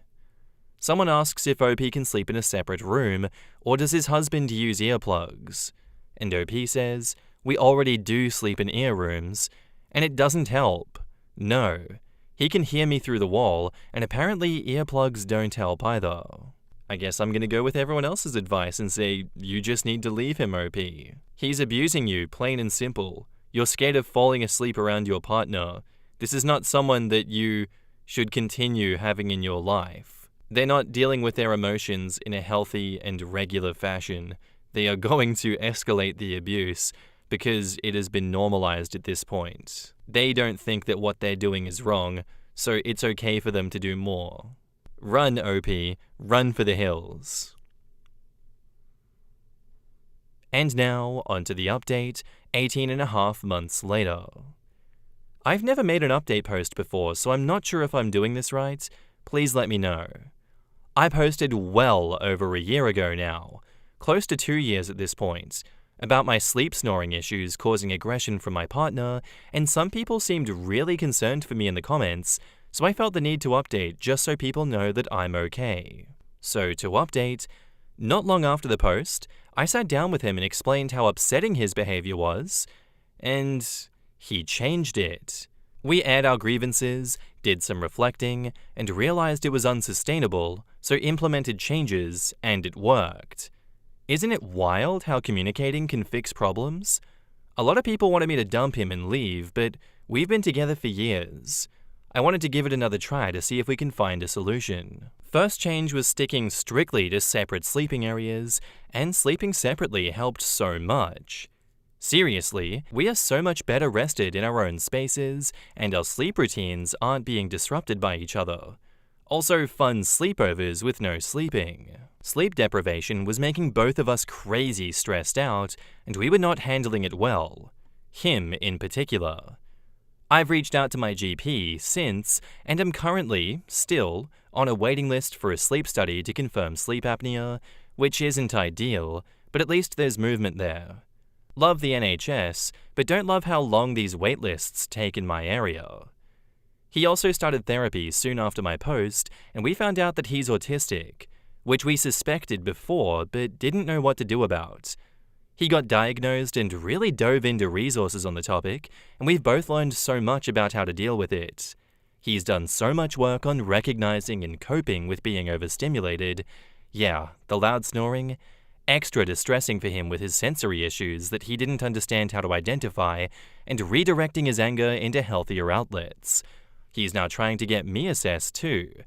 I'll say something like, where are the scissors? The way this thread is hanging off my sleeve and touching my arm makes me want to peel off my skin, and he'll just hold up a book on autism and point at me like, heh, which is fun. And on our financial situation that I mentioned in my post, it flipped. He found a job, and then I lost mine. So we're no better off on that front, but sleeping, and as a couple, we're doing so much better. I want to thank so many commenters on my first post for helping me realize that it was not healthy or okay for either of us. We're still working on it, but we're in a much healthier, happier place. Thank you. And in the comments, someone says, I'm confused why none of the original fixes tried were sleeping separately. OP says, we would move after being woken up. The change was starting to sleep in separate rooms entirely, so he isn't being woken up by me in the first place. Instead of us both going to sleep in the same bed and him being woken up or startled. Sorry for the confusion. Another commenter says, I wonder how much of the change comes from the autism diagnosis and separate sleeping, and how much is simply the fact that he's now in the financially dominant position in your relationship. It's a lot easier to be nice when you're in control. Hope I'm wrong, just saying. Breakfast Lost says, I feel like this sleeping in separate rooms was an obvious fix that they should have tried sooner. OP said they were already sleeping in separate rooms and it wasn't working in a comment on the original post, which is even more confusing. It sounds like they weren't fully committing to it or something. It sounded like they would start in the same room and then only move after waking each other up. And that's not helpful. You're already awake by then. You have to settle down and fall asleep again, and you're resentful of being woken up when you're already sleep deprived. He said he'd come into the room he was in, kick the door open, and scare him awake. Legit cannot imagine staying with someone who did that even one time. Quotes, I can't just up and leave him because he's totally dependent on me financially. This sentence is hilarious to me because I'd be thinking exactly the opposite. Like that's exactly why you can leave them. Being diagnosed with autism is not an excuse for the fact that he was abusing OP. He still yells at and terrorizes OP. He kicks the doors down and wakes OP up. That's just terrible vibes. This doesn't feel right. This doesn't feel at all resolved. OP is very much codependent and just saying, you know what, oh, we found a fix to the situation, so I'm gonna forgive everything that happened before this. I may be scared to sleep in the same house as him, and I'm not anymore for now. You know, he used to hit the bed and everything like that, but he's autistic, so never mind, it's fine. And now I'm financially dependent on him, so all is good now. I really hope that all goes well, OP, and I hope that this is just a bump in the road and that he doesn't do it again. But for your own sake, I would keep being vigilant and looking out for any other red flags in the future. Thank you for the story, and thank you for the fair warning for people in their relationships and what to look out for. Our next post is by user Schmeg the Egg, and it's titled, I, maid of honor, just found out the bride talked shit behind my back the entire wedding day, but still had me plan and pay for everything. I was asked to be maid of honor by a friend of mine who I've had a rocky past with. She doesn't really have anyone close to her in life that lasts longer than a few years, and she also changes jobs every few months because she is high conflict and causes drama constantly. She thrives off of it. In hindsight, I should have said no, especially knowing this was her and the groom's third engagement, so off and on. But I agreed and took everything so seriously. Bridezilla was an understatement. She changed the members of the bridal party 5 times, so I had to constantly track down new people. Her bridal shower just had to be at this one very specific country club that was expensive. She changed the date of the actual wedding and forgot to tell me for months. And it was on a Friday, so I had to request off work. Nothing I bought was good enough, and she always requested more. She changed my dress color after I bought it. She also just stopped talking to me unless it was about the wedding and had no idea what was going on in my personal life. I paid for just about everything because the people she kept inviting in the bridal party were younger than us, early 20s. I'm 27, bride is 33, and have no stable income. I have a good job and am smart with my money, but even for me it was really difficult. I'm talking about $6,000 on this damn wedding as maid of honor, and I'm trying to plan my own soon too. Well, day of the wedding comes, and I make sure that she has a bunch of custom gifts, a day of bag, my speech was beautiful, etc., but she was so rude to me the entire day. She has a new BFF she met about 4 months before the wedding, and they are attached at the hip, and all she wanted to do was talk to her. But whatever. I was super busy handling everything, so I tried to ignore it. Wedding comes and goes, she leaves to go to the after party with her new BFF, and I stay behind to clean up the entire venue with the help of my boyfriend after, and we go home. Well, I get a call today from her cousin who was also in the wedding party, who I really bonded with over this awful experience. She told me that she didn't want to say anything to me, but she thinks that I deserve to know because I'm already buying Christmas gifts for the bride and her kids. Her cousin tells me that every time I left the bridal suite the day of the wedding, the bride would announce to everyone in the room that she couldn't stand me, I wish she weren't even here, I'm so effing annoying. She also has a separate group chat with her sisters and cousins and continues to talk shit about me there. Mind you, she just sent me a Christmas list for her kids last week. Everything is already bought and wrapped. I feel so hurt and so used, and honestly really stupid. I just blocked her on everything. I don't want to even message her because I know she'll somehow twist it around and make it my fault. Edit to add, I'm seeing a lot of comments saying this is on me for missing and ignoring the red flags, and I 100% agree. I should have gone more into the backstory, but it's super complicated and long, so I left it out. I used to be the stepmother of her oldest son. So her ex is also my ex, and he is a huge piece of shit, but that's a story for another day. And I'm extremely bonded to the kiddo. I was in his life from 9 months old, and she's allowed me to still be involved in his life for the past 4+ years, even after I left the relationship. He's 7 now. So a huge part of me feels this immense, incredible debt to her, and I will always appreciate her keeping me in her son's life. She didn't have to do that, but as my friend, kids aside, she's incredibly selfish and toxic, and I should have made better boundaries and kept my guard up. But wow, that's easier said than done when kids are involved. Edit to add too, I also meant that I spent $6,000 on the bridal shower, /bachelorette, /gifts, etc. I didn't pay for the actual wedding venue itself, but $6,000 of my own money still for wedding-related things. Edit to add 3, I appreciate everyone's advice. I was more or less venting on this post. I know that I'm not blameless in this, and definitely let it drag on too long, because I was and am scared that once I upset Bridezilla, I lose access to being a part of her children's lives. However, I agree that it's not healthy for me to continue to be in contact with her, and her children are better off not seeing me being used as a doormat by their mother. I blocked her number and do not plan on interacting with her ever again. Time to just move on and focus on my own healing for once. In the comments, Knight Who Said Nyan says, return everything and flush that horrible woman out of your life ASAP. Okie Lady says, I would let her know that the Christmas gifts won't be coming and why. I think just to be petty, send her an invoice for the money that you wasted on her. Squirrel Girl VA says, here's the thing with the kid. He's growing up hearing his mum talk bad about OP. There's the risk of him growing up and thinking that it's okay to treat people like that. If he sees OP walk away, it'll show him that he doesn't have to tolerate being like that, and that others won't tolerate him acting that way. He might lose out on OP being in his life, and being a good influence, but I don't think that his mum would really allow that anyway. I think she's gonna drop OP as soon as she stops giving. And Beneficial Bake says, this is a good opportunity to reflect on why you tolerated this abuse for so long. You sound like an extremely nice person. You deserve better. Going forward, if someone treats you badly like this, hopefully you will feel comfortable leaving earlier. This may turn out to be a beneficial life lesson. We've all had bad experiences that we can later reflect on and help us grow. Obviously, don't give her the presents. It's tempting to be petty, but that's not who you are.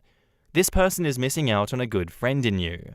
They will continue to have these short-lived, high-drama relationships.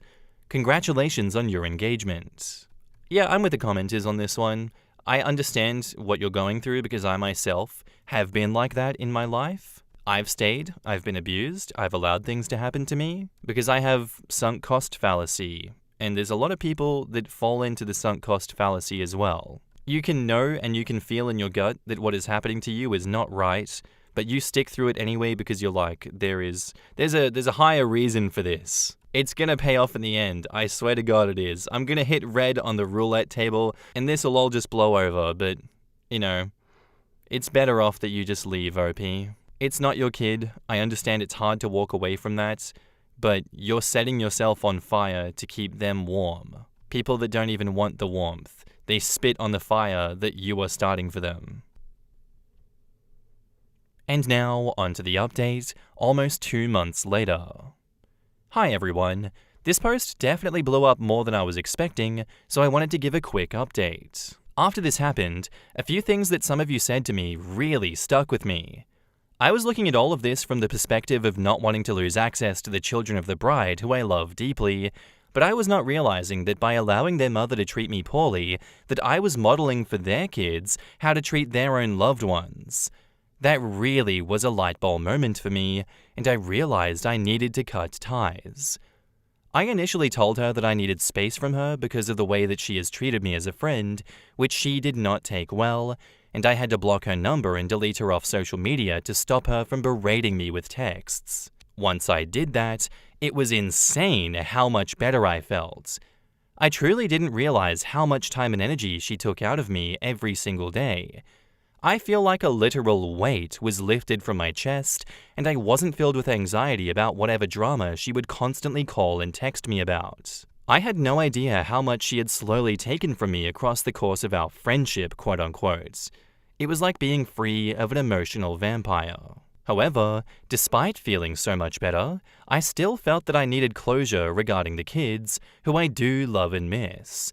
I needed to know in my heart that I did everything I could for them to know none of this is their fault.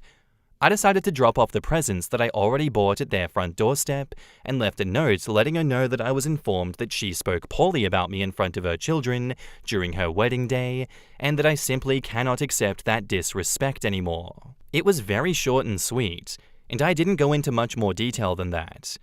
I also told her that I had no interest in reigniting any type of friendship, that this was my closure, and I do not want her to contact me further.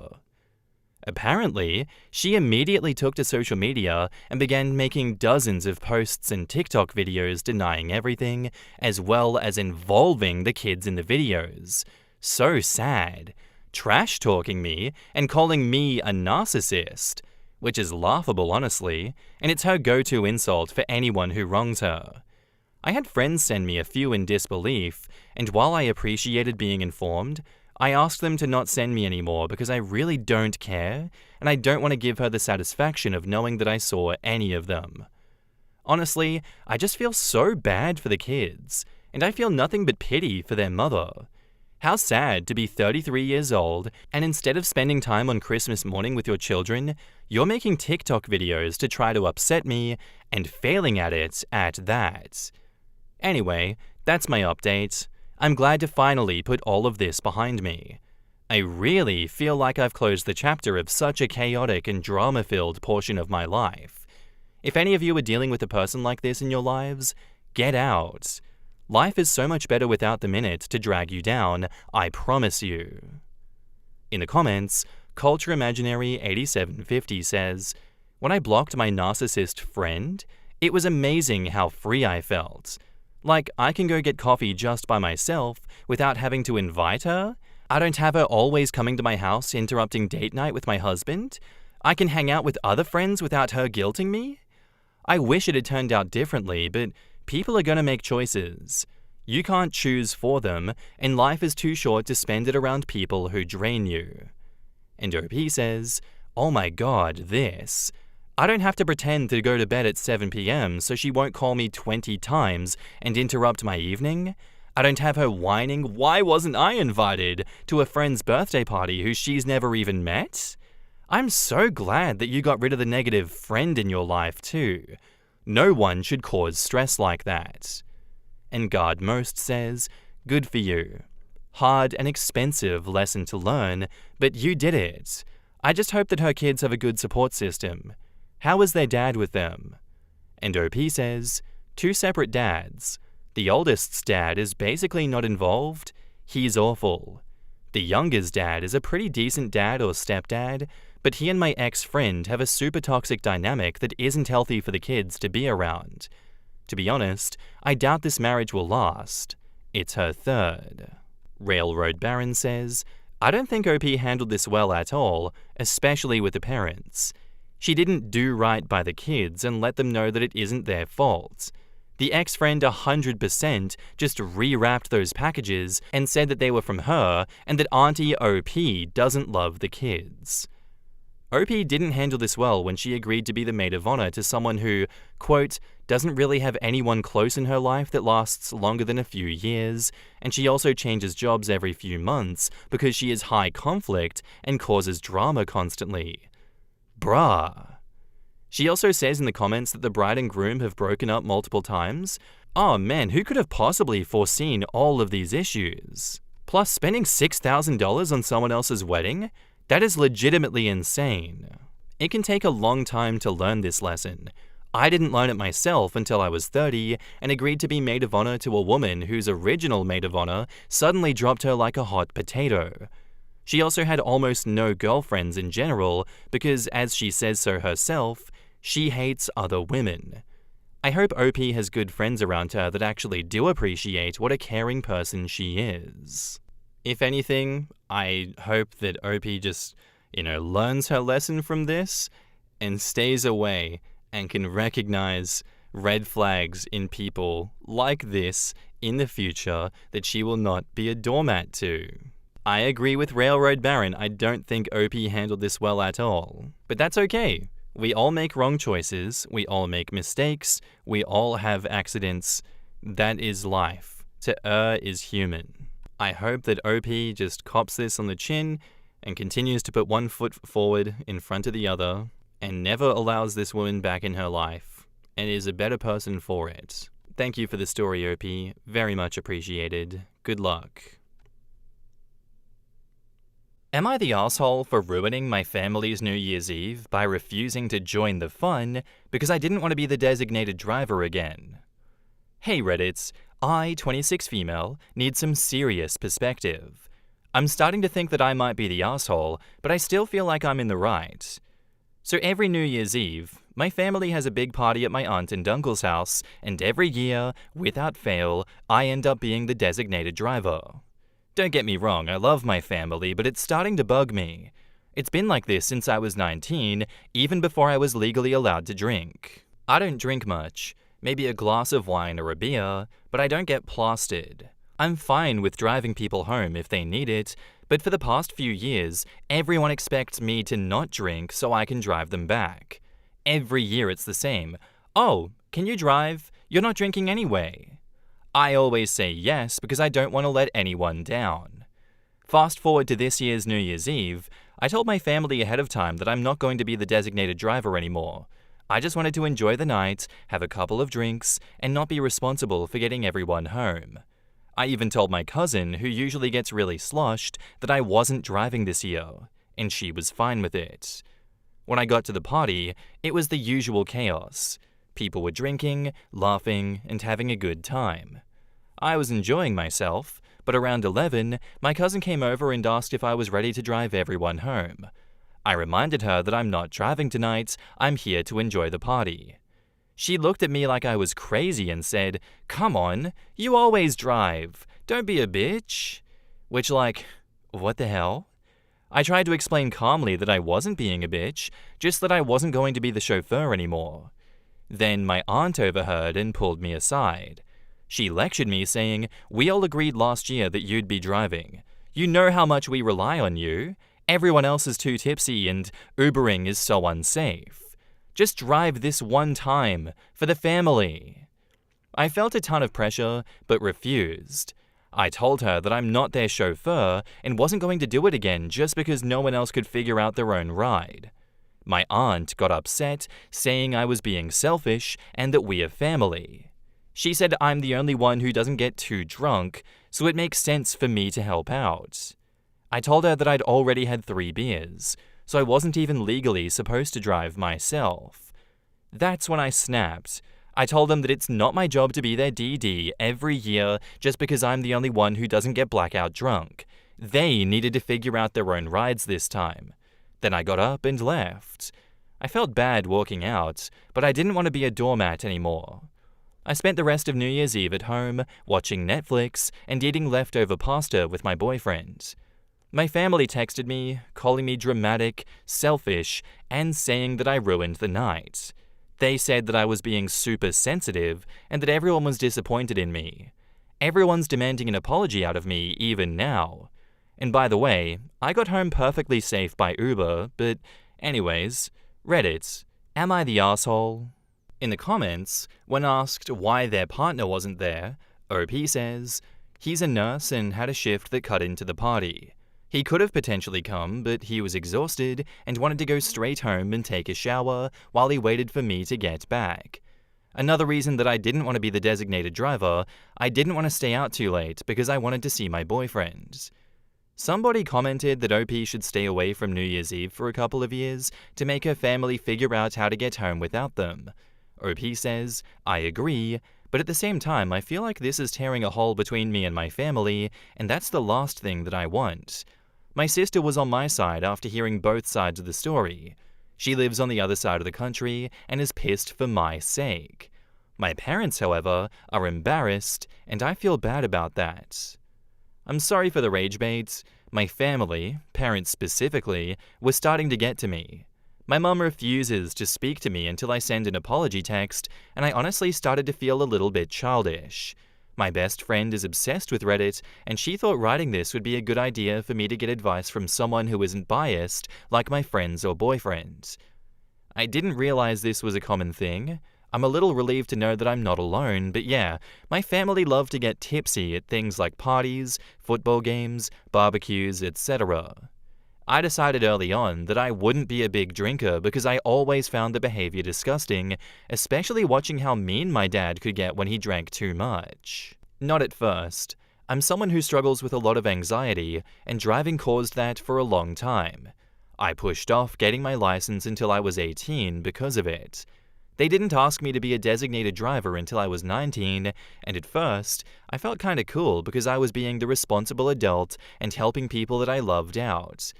But it quickly got old when I had to drive back and forth multiple times to get everyone home, and no one offered to pay for gas. On why the cousin wanted to leave New Year's Eve at 11 p.m., to answer 2, my cousin was very drunk and probably had no idea what time it was.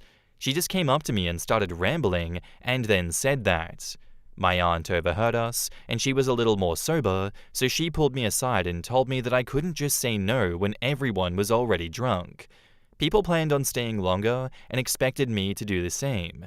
I just ended up leaving around 11:30ish because I was mad and wanted to spend time with someone that loves and respects me.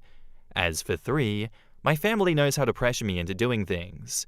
I don't know how to explain it other than I'm a people pleaser and I'm pretty easy to boss around, and they made sure that I knew that they wanted me there. Yeah, I think OP's not the asshole for this one. Pretty dickheadish behavior from the entire family to continue putting her up to being a DD when she doesn't want to be a DD anymore. It's just pack mentality at this point, you know. Everyone pressure her so we can get what we want from her constantly. I feel like you kind of just come to expect this behavior from people like that, and you just do what OP does. You leave, you remove yourself from the situation because what are they gonna do? They can guilt you, they can blame you, they can do whatever they want, but as long as you're not doing what they want of you, you know, that is the ultimate way to get back at them and enforce those boundaries. Be like, you've used me for far too long, it's not gonna continue. I don't think that OP ruined her family's New Year's Eve. They ruined it themselves, and they deserved to have it ruined with their antics. So no, not the asshole OP. And now, onto the update, 15 days later. Before I get onto that, I want to address some popular questions from my last post. Some people got confused and asked similar questions, so I thought it might be nice to answer them here. How do I give everyone a ride? Well, my family lives about an hour and a half from my aunt's house, so I'd fill my car with everyone that I could and take them home. The next day, they would take their spouses' cars to pick up the ones that they left. Stupid, I know. How did I get home? I Ubered. Why was my cousin asking to leave at 11? Well, she was drunk and probably had no idea what time it was. My aunt overheard me getting a little upset and pulled me aside, which sparked everything. Update time. So I ended up sending a text to our family group chat, including those who didn't make it to the party but heard about what happened. I'll copy and paste what I said here. Hey everyone, I'm not going to apologize for what happened on New Year's Eve. I told you all well in advance that I wasn't going to be the designated driver this year, and I expected you to respect that. I'm not anyone's personal chauffeur, and I'm done being treated like I'm responsible for everyone else's lack of planning. When cousin called me a bitch for not driving, that was uncalled for. And aunt lecturing me about being selfish and ruining the night because I chose to enjoy myself instead of taking on that responsibility again. I love you all, but I can't be your punching bag anymore. I'm not going to keep letting myself be the one who sacrifices for everyone else's convenience. I've done it for years, and I'm done. Next year, I think I'll be spending New Year's somewhere else. I wish you all safe rides home, and I hope you'll be able to figure something out. I'll be taking some space from everyone, and I hope you will understand. I then made the painful decision of blocking my parents, who have been calling me terrible names and making me feel like complete shit since this happened. I never realized how dark my childhood was with all the gaslighting. My parents are probably the reason that I have such severe anxiety. My sister and brother are on my side and are equally pissed off at our family, so I still got them at least. I really do want to thank you all. I've always known that something was off with my family, but I never realized how much I was taken for granted, how unloved I felt until now. Thank you for helping me realize that I am worth more. And to end on a positive note, my boyfriend is now my fiancé. A few days after my post, he proposed. His original plan was to take me to see some cutesy light displays in our town after I got home and propose there, which made my heart melt a little since I knew that he was so tired after working, lol.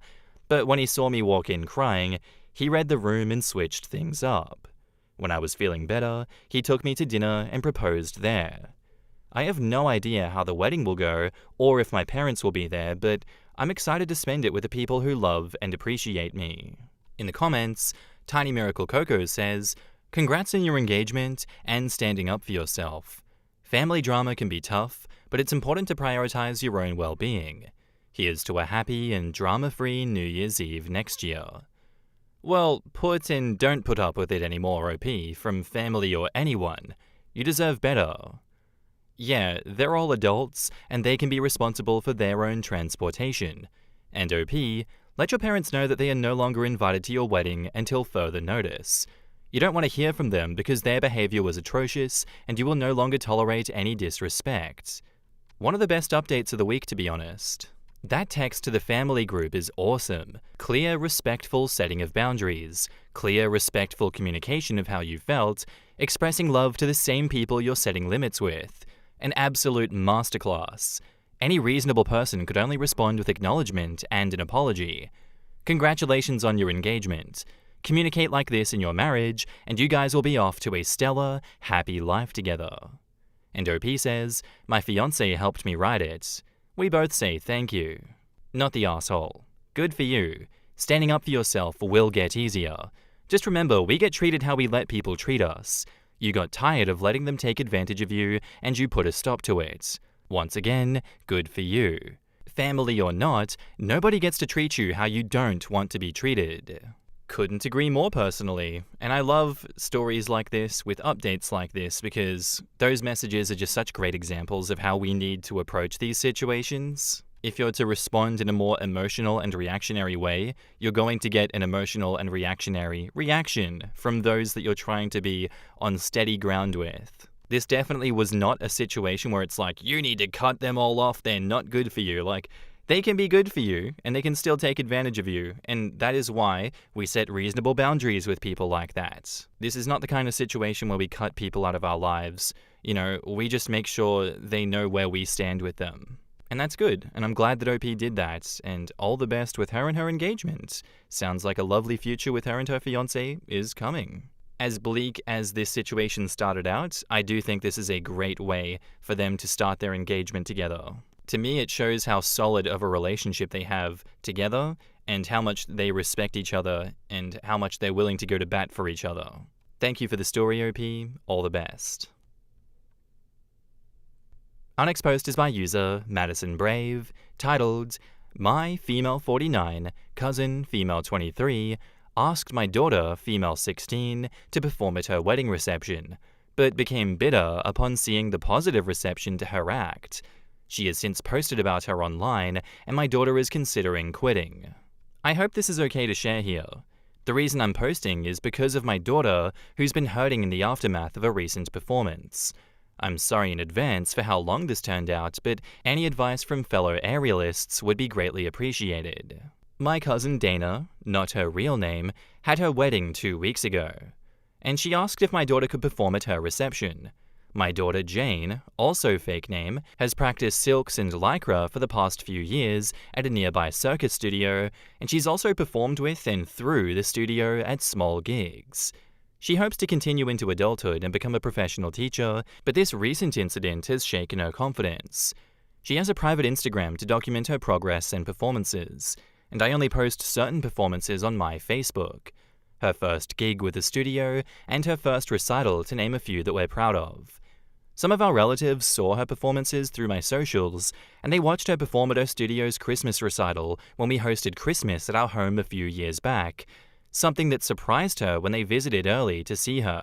I love how they coordinated that, and Jane said that it was her loudest cheering section to date. Dana was one of the relatives who came up early to see her Christmas recital, and she's always been super supportive. She asked me if Jane would be willing to perform at the reception, and I asked on her behalf.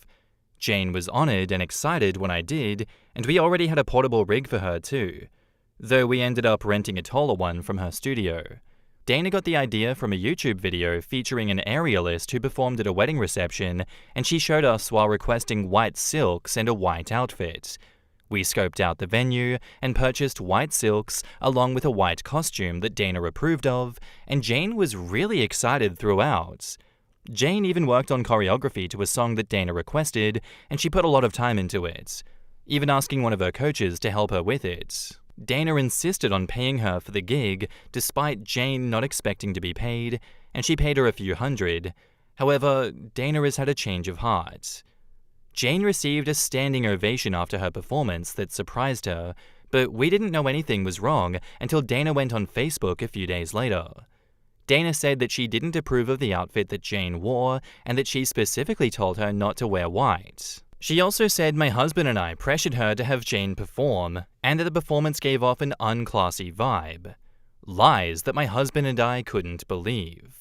We sent Dana numerous costume links, and we purchased the one that she liked. There was also nothing wrong with Jane's performance. Dana was one of the people cheering afterward. Jane received nothing but compliments afterwards, but I'm disgusted that she had to see that post after all the work she put into it. The post also had comments disabled for what it's worth. I called Dana to confront her about the lies, but she didn't pick up numerous calls. I then called her parents, who, like us, had received messages about her post, and they said that Dana was wrong. They apologized on her behalf and said that they were also disgusted. Dana's mum also said that Dana vented to her before making her post a few days after the reception.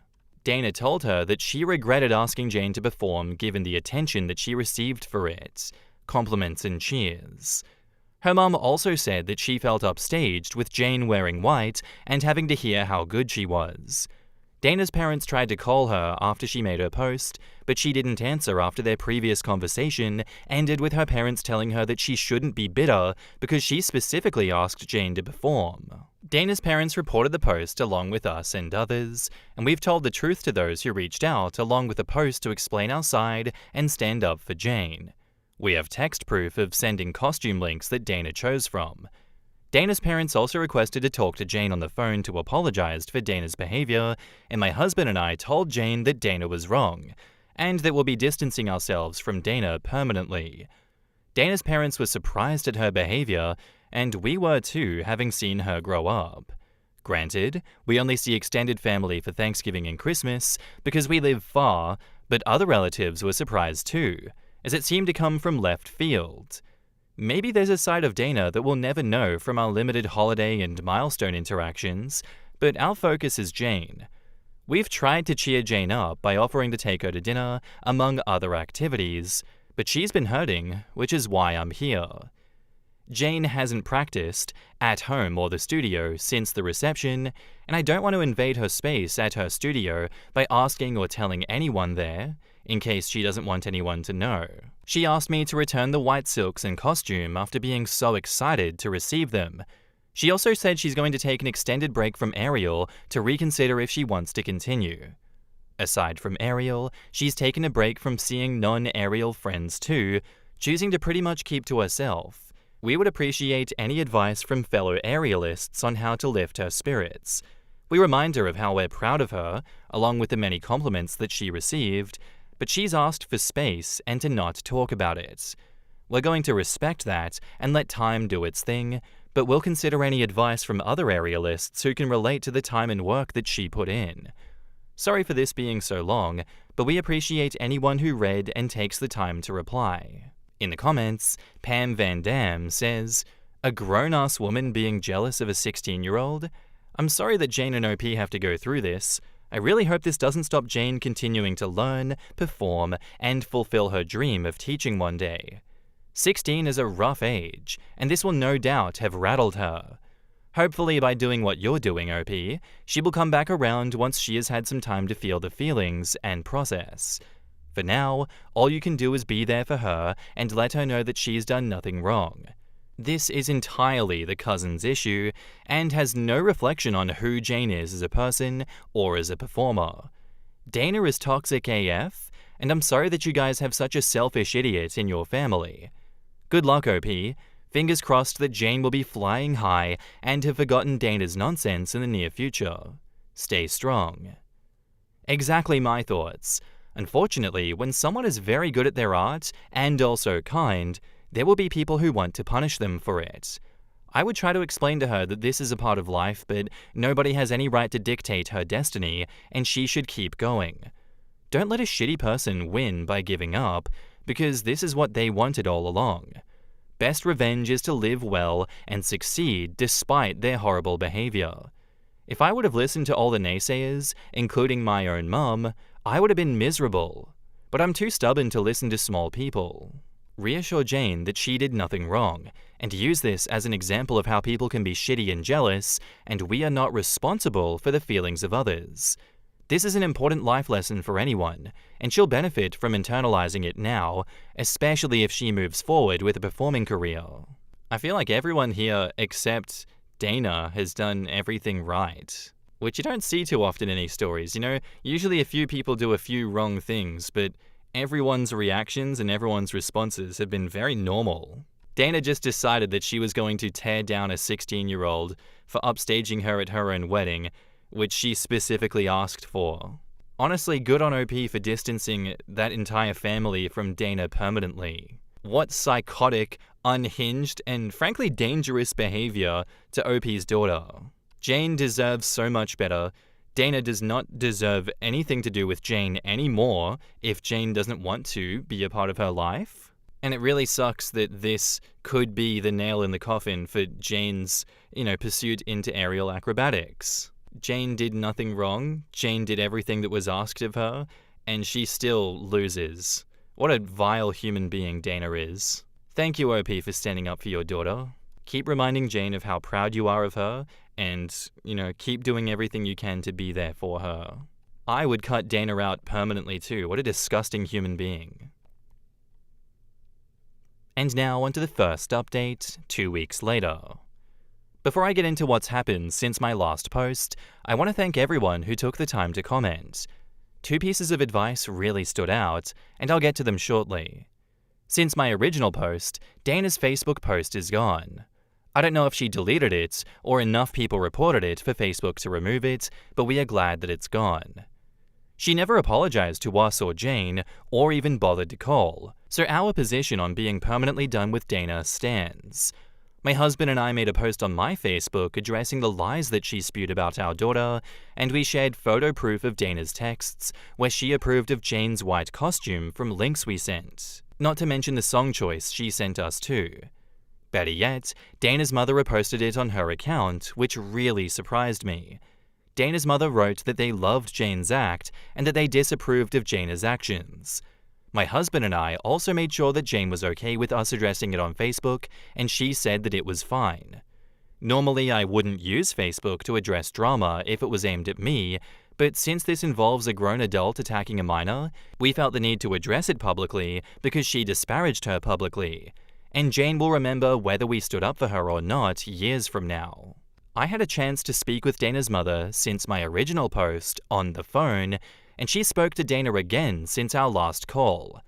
Dana reiterated how she regretted asking Jane to perform, but she harped on the standing ovation that bothered her the most. Dana told her that she expected Jane to get some polite applause, but that the overwhelming response really sent her over the edge because she expected the loudest cheers to be when she and her husband entered the reception, but that went to Jane instead. Dana and her husband also received a great reception when they entered the reception, but Jane's performance did too, and Dana didn't expect it. Heck, even Jane was surprised by it too. She never received a standing ovation from a solo act before, but Dana's mother believes that if Dana had asked someone to sing who received a similar reception, Dana's jealousy would have been all the same. Someone suggested seeing if Jane would be interested in speaking to a therapist, given how hurtful Dana's comments could be for a teen. And Jane said that she's open to it so long as it isn't a counselor at school, because as of now, she doesn't want anyone at school or her studio to know about the incident, and she vaguely told the coach who helped her choreograph that it went fine. We will respect her privacy request, as it's her right to control the narrative, but in the same vein, I suggested therapy for Dana to Dana's mother since her reaction might be a bigger insecurity, and she said she would ask. The other thing that someone suggested was the possibility of Dana's husband, or anyone, making an inappropriate comment to Jane during the reception that made her shut down and not want to see friends or practice days before Dana's post. My husband decided to ask her, and Jane said no when he did. If something happened, perhaps she would be more comfortable telling a therapist with time, but on the bright side, she said she might want to try a different aerial studio because she doesn't want to answer questions about how it went or share a video at her home studio. So we will help her find somewhere new as she asked.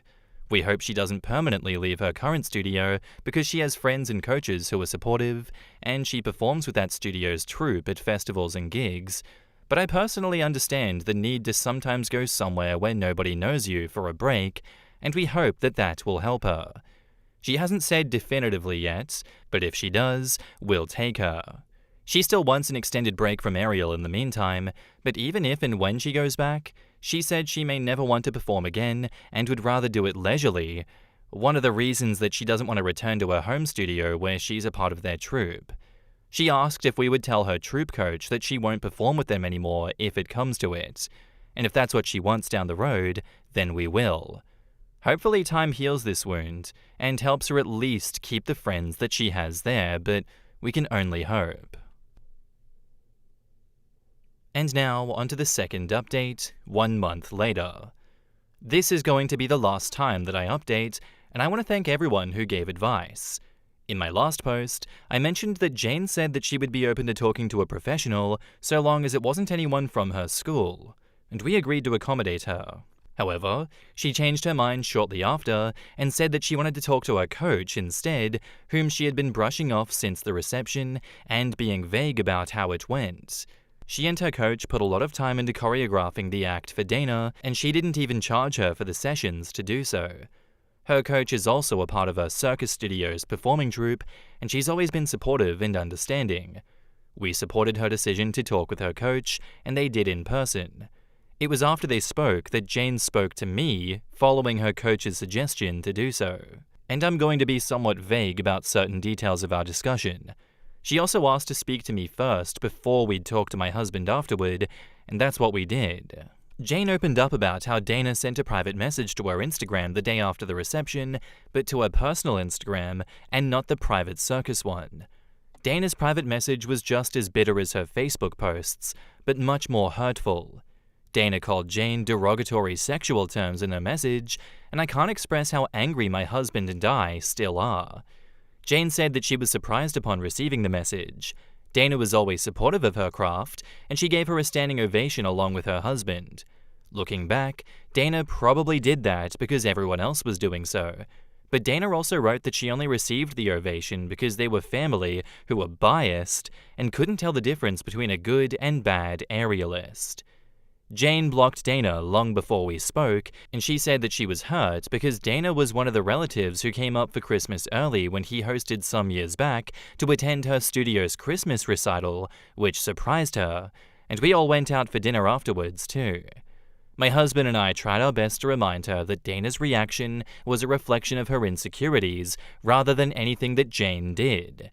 If the best man gave a speech that garnered the same reaction, Dana would have directed her vitriol at him. Jane said she understood that it wasn't her fault, but there was more in Dana's message that hurt her confidence, such as bodily comments that were disgusting. She said she may return to Ariel at some point, but that she still needs time and is unsure about performing again, compared to doing it leisurely. We told her, among other things, that we commended her decision to speak with her coach and that we'll respect her ultimate decision.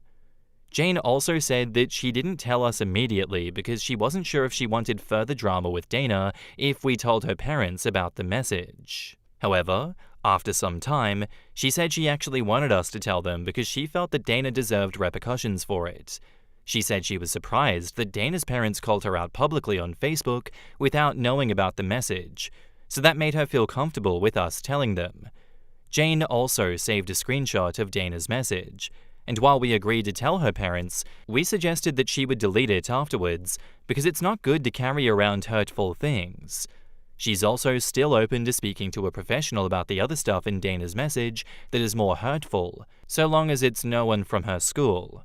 We're in the process of trying to find a therapist who can help with some of the infidelities that led to her shutdown in the weeks after the performance. I honestly cannot thank her coach enough, but I just want to touch on a few more things that were suggested in the comments. I received a few DMs saying that we were just as bad as Dana for addressing Dana's lies on Facebook, so I want to be clear. My husband and I rarely use Facebook, and if someone had started drama with me on a Facebook post, I wouldn't use Facebook to address it personally. I'd opt for a phone call instead, but since she disparaged a minor publicly with lies regarding costumes that we had text proof of her approving, we felt the need to post those messages proving that she signed off on them, and we asked Jane if she was okay with it first.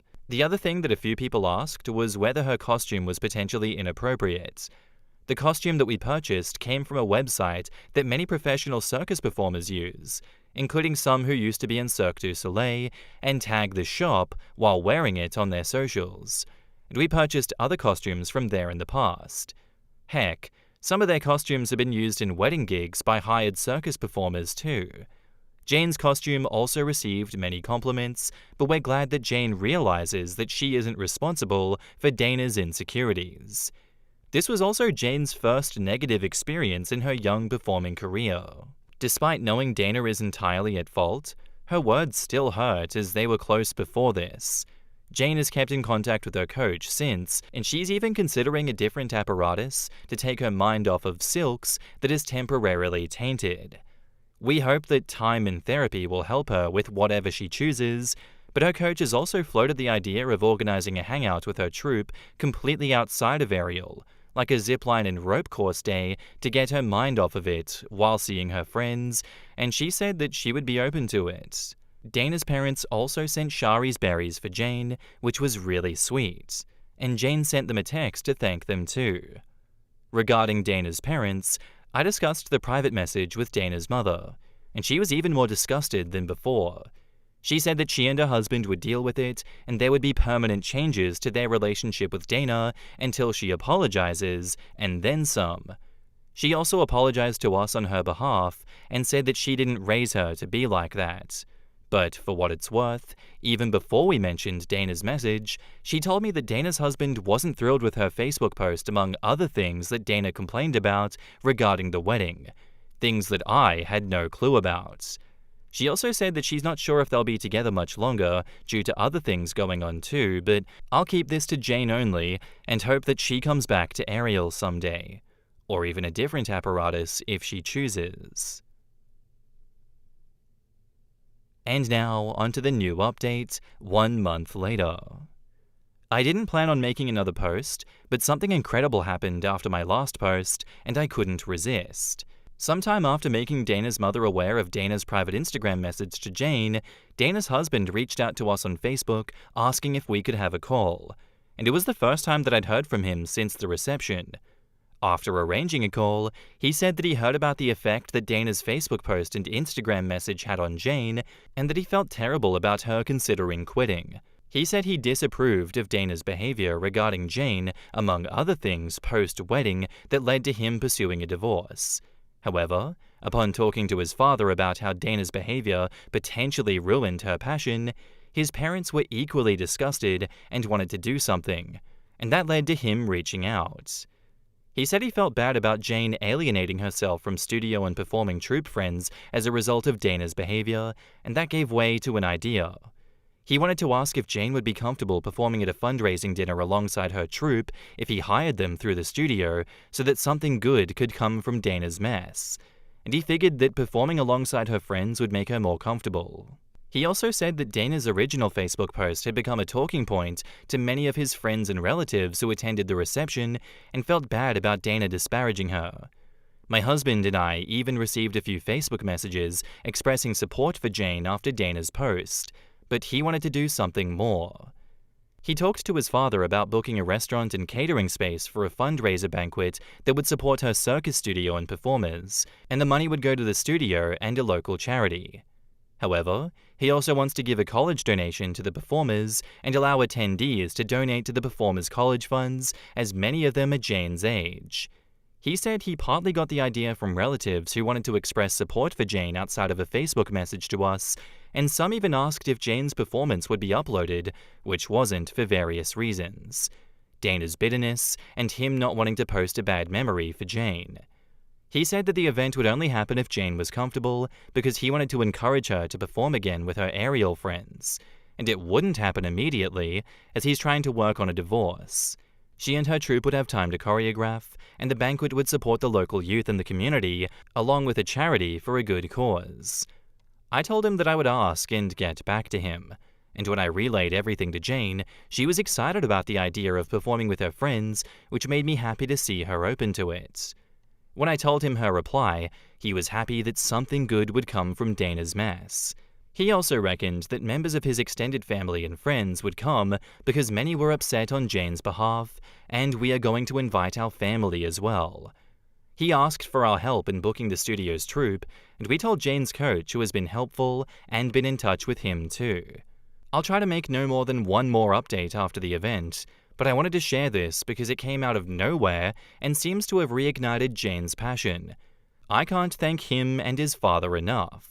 His vision is to allow someone from the charity that his father knows to speak early at the banquet, and after that person does, members of the troupe will perform acts as parts of a 30 to 40-minute show, giving each performer a chance to shine before he and his father end the program with monetary donations to the charity, studio, and performers' college funds before a plate or something is passed so that attendees can donate to the college funds too. It may be a few months until that happens, but I'll try my best to update when it does. I apologize for how long this update was, but I also appreciate everyone who gave advice on my other posts too. In the comments, Professor Melee says, "Go Dana's soon-to-be ex. Karma is wonderful." Dana lost a good guy because she couldn't keep her mask on longer than a few hours after she tied the knot. I'm glad that her soon-to-be ex recognized her awful behavior as a character flaw and not a moment of insecurity. While it's not a great trait, had she only discussed her feeling outshined with her husband, they would have still been together.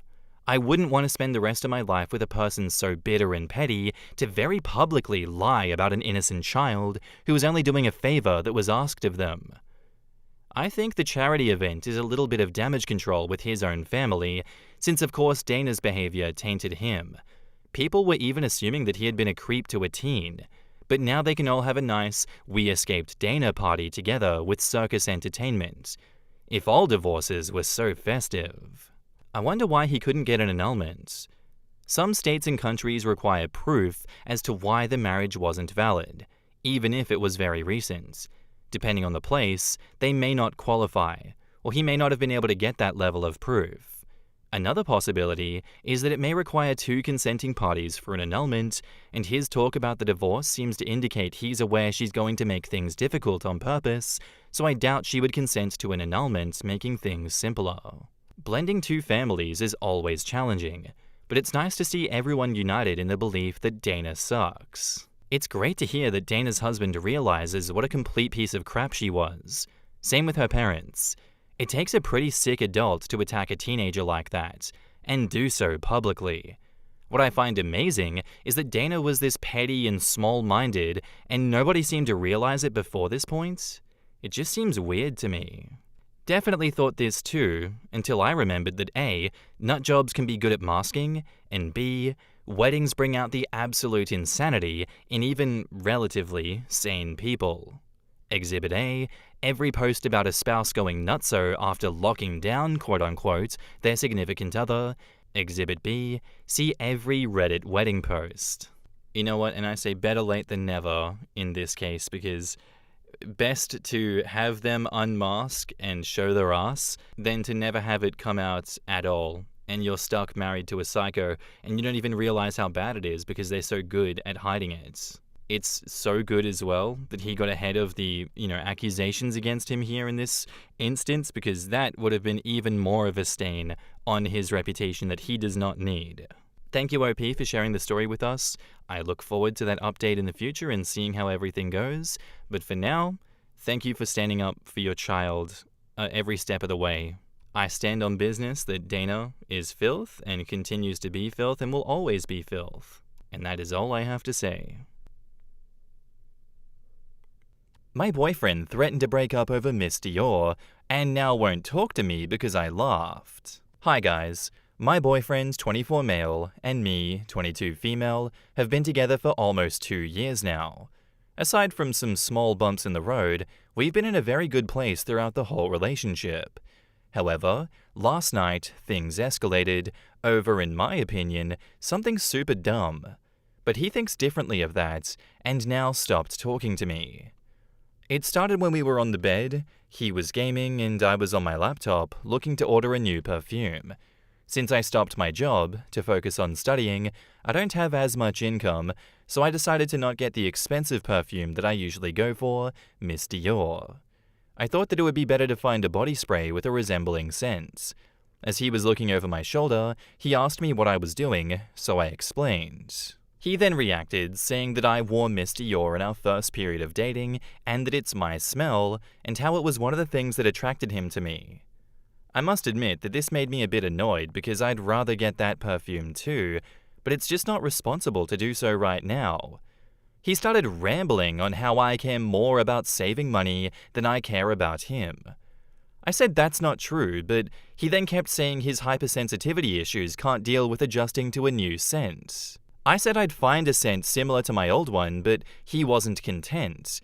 At this point, he said he'd have to break up with me if I would go for another scent. I found this hilarious and thought that he surely must be joking, so I laughed, which made him go silent. I let him be because I was really annoyed and we went to sleep. Now he left early morning and doesn't respond to my texts or calls. I have no idea what to do, and I'm starting to doubt how I handled the situation. Did I fail him by not taking his hypersensitivity into account? In the comments, MC Susie says, I'm concerned that you're even asking this question. This boyfriend of yours tried to assert that you must stick with the Dior perfume and never once offered to buy it? What's wrong with him? In any case, his reaction to your perfume choice is very strange. What are you asking us? If you did something wrong? Shelby the Turd says, lol, threatening to end the relationship because you don't stick to the brand of perfume that he likes. Say that aloud. He is holding the relationship hostage because you didn't smell a certain way. He started rambling on how I care more about saving money than I care about him. Did he offer to buy it for you? This is some of the dumbest shit that I've ever heard. Sorry. Of course, if you're in saving money mode, you're gonna pull back on admittedly frivolous purchases. And any regular partner with their head on straight would be glad they had a frugal partner when circumstances demand. He wants you to overspend in order to satisfy his pants feelings. I feel like these people have hit the nail on the head with this one, and I think you're in a lose-lose situation with this guy, with this point that he's driving home, because, say you do overspend to satisfy his feelings. What's stopping him from saying the reason that you're so broke is that you spend it on stupid shit like this? Because there's definitely partners that can and will throw it back in your face, even though they're the ones that pushed for it. I would hope that he's not that guy. I will give him the benefit of the doubt that he is not that guy, but I think it is better to be safe than sorry and not give him a reason to be a piece of shit towards you. You're not wrong for not buying that perfume. And now, onto the update 5 days later. Wow. First of all, thanks everyone who gave me advice, and some tough love. I didn't expect so many of you to help me, and definitely teared up at some of your replies. After I posted this, I was a bit of a mess, but after hours of ignoring me, he texted me late in the evening and asked me to meet up, because he doesn't want us to be in a bad place. I really wanted to talk to him, at least to clear things up, so I went to his place. When I got there, he acted a bit disappointed still, but he did say that he didn't want us to fight. I felt the same, but also took your advice to heart, the idea of letting him buy a bottle. However, for some context, I do think he might be on the spectrum. No diagnosis, but his dad is too, and it would make sense. So I did want to show him that I care and take his hypersensitivity seriously. Therefore, I decided to suggest that we pay half-half for a new Miss Dior, and then until that one would be finished, I'll make sure to do research to find a really good dupe. He was not as convinced, told me that it wasn't my birthday anytime soon. I explained that I understood, but we'd have to both compromise. Well, to quote his literal words, if you're such a feminist, you should be so financially too. This got me fuming. I had no words, so this time I left. As per your advice in the replies, I did some thinking about the rest of our relationship. I realized other things in our relationship that at the time didn't sit quite right with me were situations of him being controlling and self-concerned. Situations that I always considered as little things that he would mean differently or would learn from, but I was wrong, you were right. I asked him to meet up today, and I dumped his ass. I feel terrible right now, but I know that I'm better off. So, advice for a cheap, nice body spray? In the comments, someone says that was a difficult decision, but the right one. I don't know where you live, but in the UK and Ireland, Aldi does a great Miss Dior dupe on occasion. It's called Perfect Pink.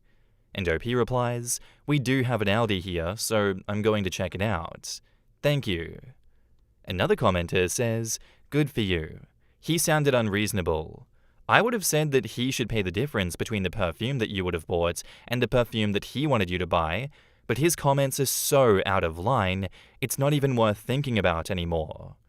And OP says, I didn't even think about this. It would have been a good reaction, but since he thinks that I have to pay everything because I'm a feminist, I don't think he would have been okay with that either. Another commenter says, I'm so tired of people weaponizing feminism. Good riddance. And OP says, I always found it very hard to be mad at him for long, but when he said this, I felt like he showed his true colors, and I was so done. Another commenter asks, what did he say when you broke up with him? And OP says, he mumbled something along the lines of, good, I deserve better. But after that, he did text me to say sorry and asked if we could talk again, so he's not very consistent. And a final commenter says, good on you for throwing him out, OP. I'm glad you also got recommendations for a dupe perfume, although maybe a change of fragrance may not be a bad idea so you don't associate it with him. And OP replies, thank you a lot. I was thinking the same thing. I feel like it's a good time to reinvent myself, starting off with a new signature scent. And I think that's a great idea too, OP. You can definitely go find better, cheaper signature scents that don't have the smell of that controlling asshole on it. And at least you have a story for your next relationship. The guy that you had to break up about because he got pissed off about perfume. What a lovely lad that one is. I'm sure he'll have his own story too about the breakup being like, she was so crazy. She ended the relationship because I liked her perfume. What a crazy woman she was. Or like, she was trying to force me to buy expensive perfume to satisfy her cravings and wouldn't take no for an answer. I genuinely wouldn't put it past him at this point. Like when he said that if you're such a feminist, you should be so financially too. Ick. What's going on with that? I'm trying to have a normal conversation and relationship with you here, and you're arguing at me like we're talking on Twitter or something. You, ex-boyfriend, are not being such a charitable man right now, that's for sure. Anyway, thanks for the story, OP. Very much appreciated, and I hope that everything continues to get better in the future. Our next post is by user ThrowRA Jade94, and it's titled, My 30 female, student 18 male, made a super creepy comment. My husband, 35 male, thinks I'm being paranoid. I'm a high school English teacher and have been for a few years. In that time, as a woman, I've been used to teenage boys behaving awkwardly around me sometimes, and pheromones are a part of the deal. There have been occasional comments, but generally in the vein of Miss So-and-so has a crush on you, or Miss, would you be so-and-so's Valentine? It's all in good humor, in front of the whole class or a large group, and is well-meaning. My school throws a January ball for seniors 16 to 18, which is basically an opportunity to celebrate the start of another calendar year. As it's after hours, not every teacher has to attend, and this year, I was asked to chaperone. There is no alcohol permitted, but obviously some of them sneak in hip flasks and so on. During this month's ball, 2 students were huddled at a table in the corner of the hall, not dancing, just keeping to themselves. I know them well as problematic students who have difficulties socially, but also perform poorly academically. So they don't fit in with the popular crowd or the nerdy lot. We have some of these every year. Poor hygiene, greasy hair, long fingernails, that sort of thing. Immediately, I could tell they had been drinking from the way that they spoke and smelled, and asked them to hand over any alcohol that they had. One of the boys, I'll call him Stuart, started protesting. He said the following, and I'm 100% sure this is what he actually said. Come on, miss. Don't pretend you won't open that bottle of Baileys when you get home. Feet up in your dressing gown watching the new TV. Give us a break. Now, as soon as he said this, I felt my heart drop into my stomach and got cold all over. I had just bought a bottle of Bailey's Irish Cream for myself the weekend before the dance. I am in the habit, on nights where I don't have much making or planning and want to treat myself, of having a bath and watching a movie or series in my dressing gown. My husband also bought a new television over Christmas. I asked him how he knew those things, and he feigned ignorance, basically saying that it was a lucky guess. I was so shaken that I left them, and a short while later, they both left. But that night, I could barely sleep, and my paranoia kept growing. I simply cannot believe that he could have guessed all 3 of those things. 1 maybe, but no way all 3. My husband is away for work currently. I phoned him and told him about it, and he basically downplayed my concerns, saying that I probably mentioned those things to my class at various points, and this student has just remembered it. But I would never mention those things. I just wouldn't, and I'm sure that I haven't. I've become more skittish at home when I hear noises. I only live in a small house, but when I arrive home from buying groceries, I check every single room and cupboard before I lock the doors. I've also arranged to have the locks changed. When cars stop outside the house, I turn all the lights off and peek at them through the blinds. I'm having trouble sleeping. In class, this student is quiet and the same as ever, not completing homework assignments and distracted in class. My husband is growing increasingly exasperated and worried more for my mental health than the possibility this student could somehow know every detail of my personal life. I mentioned it to my supervisor as well, and she also basically reasoned that I had either misheard what he said, it was a coincidence, or a combination of the two. What's the play here? I'm seriously freaked out and don't even know how to begin putting this to rest. In the comments, Retsuko says, "My thing is, why would he say new TV? I could believe if he said drinking some wine, watching TV in your dressing gown, but being extremely specific about your drink of choice and new TV is a little scary. Wine is the trope, TV is what you think people do, and dressing gown is cozy, but those extra added details make it not a coincidence. OP says, exactly. If it was just, you're going to have some Baileys, or even, you'll have some Baileys in front of your TV, like, okay, but those comments plus the new TV? Retsuko replies, get some cameras and try not to be left alone with the students. You actually can't ever, just to be safe. She should also change Wi-Fi passwords and get someone who knows networking to check if they've missed an obvious security step. Particularly cameras with infrared vision, and then check those recordings for infrared light not coming from your own cameras. Especially if you say they were drinking, and maybe tipsy at that point, it seems more likely to me that he was being honest and saying this when he normally may not let it slip so he can continue stalking. Assume he is indeed actively stalking. With the switch up after the ball, where he went back to his normal self, it feels suspicious. Get the cameras and tell your husband that even if the story seems illogical to him, your fear is very much real, and that's where the focus should be. This will help you be at peace, or at least have proof of what could be going on. The gut feeling is not something to dismiss in my opinion. I hope you're able to get some quality sleep and stay safe, OP. Do you use social media that the kids could be stalking you on? Do you know every follower and friend on all platforms? These types tend to be chronically online. I don't know why more people aren't suspecting this instead of jumping to stalking allegations.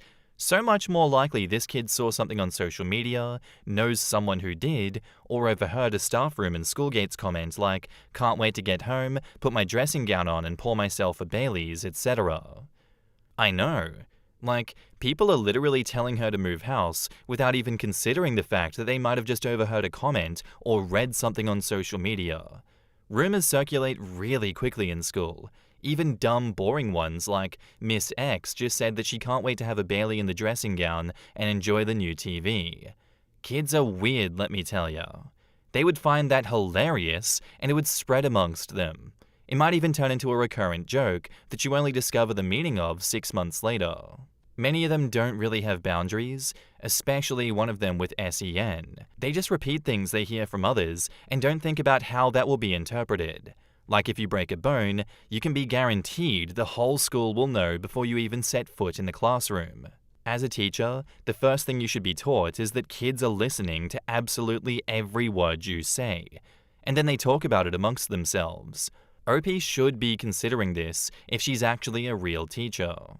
I completely get where they're coming from, but again, like OP's saying, the specific drink, the fact the TV is new, and her state of dress, there's no way. She would remember saying these things, and to me, it's not a coincidence. It's more than just him overhearing something. If we were in a courtroom right now and we're doing it on the balance of probabilities, if I'm on the jury, I'm saying balance of probabilities is that he's stalking her. There's no way that it's not that. Unless he can produce some evidence otherwise, I believe OP, and I trust OP that this guy is more likely stalking her and that OP should be doing her due diligence to make sure that she can prove that and bring some repercussions against him. But let's be real. It's Reddit. It's Reddit.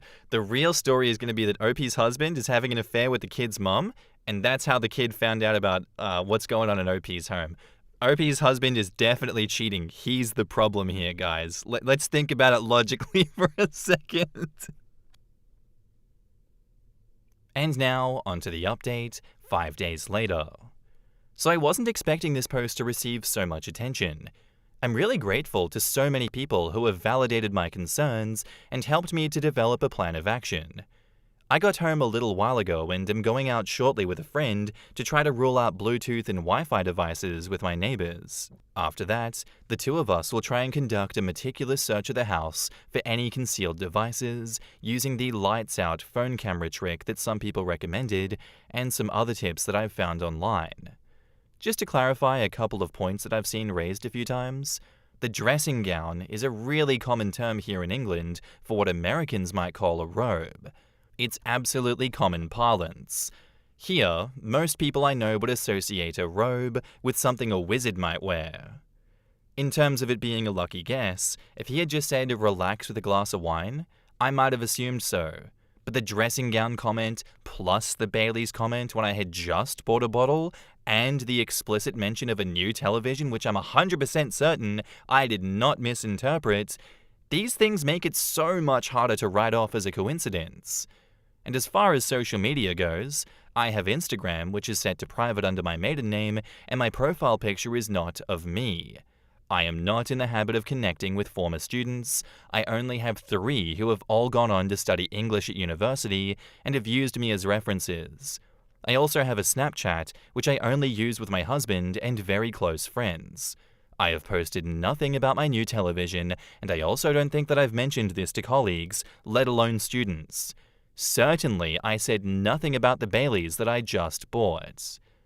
In the comments, MochaJava23 says, "Is it possible that you or your husband were observed buying the new TV and the Baileys? The students' parents could have just seen either purchase and said, oh, OP just got a new LG 65-inch. I agree that you should do a sweep for cameras or ask a tech-ish friend for help, but that would necessitate figuring out how the cameras got there, which opens up a larger conspiracy theory." And OP asks, "How can I do a sweep for cameras? Genuinely want to know." And MochaJava replies, "Well, I'm in IT, but not that area. If there was a camera, logically it would have to be transmitting, so probably use a Wi-Fi connection. I've read that skimmers and gas station credit card payment units can send data through Wi-Fi, so the bad actor doesn't have to retrieve it. That Wi-Fi should show up on your phone if you look at various Wi-Fi offerings on your phone. You'd have to take into consideration closeness of neighbors' houses and their routers, so it's a guess. How a camera got there is another puzzle. Occam's razor says to look at the easier likelihood. So can someone be looking into your window as you sip Baileys in a nightgown and also noticed your recycling bin with a discarded LG TV box recently? Faux pas says, "I'm not a huge techie, but I've been around the block a few times. Your husband is being naive, and while I appreciate people trying to encourage you that surveillance is happening via Wi-Fi or Bluetooth, and of course investigate those avenues, please also take seriously the idea that you are being stalked. Even stalked for fun with no malicious intent. I mentioned in a separate comment the idea of a dog, and there are also many DIY ways of alarming or otherwise reinforcing your house that don't involve tech if you look on YouTube, for example. Hoping you stay safe." And now, onto the latest updates. I wasn't going to post an update here, but the number of worried people who have reached out to me made me reconsider. After a thorough search of my house, I found 2 devices. They seem to be camera devices, and I don't know if audio is included. One of them was in the smoke detector in my bedroom, while the other was concealed in the wall of my living room. Looking at an old picture of my bedroom, it looks like the smoke detector itself has changed very slightly. I think that the new one is a device in itself, which the culprit somehow switched with the old one without us noticing. The matter has now been referred to the police.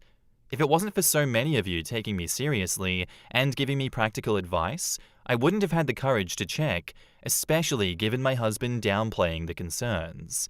He has been very apologetic and is coming back from his work trip early, but I've asked to spend some time apart and will be staying with my parents for a while.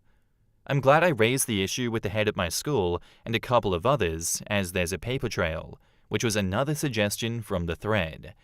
Needless to say, I'm completely shaken to my core, and I have the most revolting feeling of my privacy being invaded. I have no idea how many people have been involved in this, but phones have been taken from students, and we should have more answers soon. I won't be making any more posts or updates. Thank you again to everyone for affirming me and making me feel sane." In the comments, Istara says, "This is nightmare fuel. Either strangers have had access to her house, or someone she knows and trusts is involved. If it's the latter, my money's on the husband who downplayed her concerns and is now rushing back from his work trip." Well, that's what I didn't want to state, but it crossed my mind. I really hope not, because that level of betrayal from an intimate partner would be life-scarring.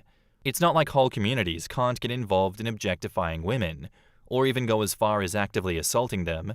It's not like the husband can't be actively involved. Yes, one thinks of that poor woman in France. How did that kid gain access to her house to plant the cameras? That is the question. And one camera was in the wall of the living room? That doesn't sound quick to do, especially to conceal it well. My bet, like many others, is that the husband put the cameras there and the students hacked the feed. I doubt the students hacked the camera. If the husband is involved, the most likely explanation is that he's been uploading the videos to the dark web and the students came across it and recognized her. There are websites for hidden camera videos. Yeah, it's always really frustrating when spouses or anyone else close to you tries to downplay genuinely scary situations like these. Why didn't he just offer support from the get-go? If he is not involved, that just makes it so sus that he would downplay it from the start. And if he's genuinely not involved in this, which I believe he is involved, how would he have not recognized how threatening this situation is? Does he not take things as seriously as OP does? It doesn't make any sense. Him just from the get-go being like, not likely actually, you should ignore your gut feeling. I don't know. When it comes to serious shit like this, which obviously never really comes up all that often, but when it comes to things like this, and that is their response, should you continue staying with someone that is only going to downplay your concerns and not take you seriously? Even if it turns out that you were being irrational and you were overhyping things and, maybe you were overreacting. I don't know. It just doesn't sit right with me. Because if I was overreacting and the threat was that serious, I would want my partner to help me in every way they can. I feel like OP has been failed by so many people in this situation, and thank God she took the advice given to her and was proven correct in her gut feeling. Thank you for the story, OP. I understand there's going to be no more updates. Thank you for what you have shared. It is a cautionary tale that many can learn from. All the best going forward. There's a new update to this story titled, "My girlfriend's parents surprised me with a visit overseas, and I'm considering breaking up with her.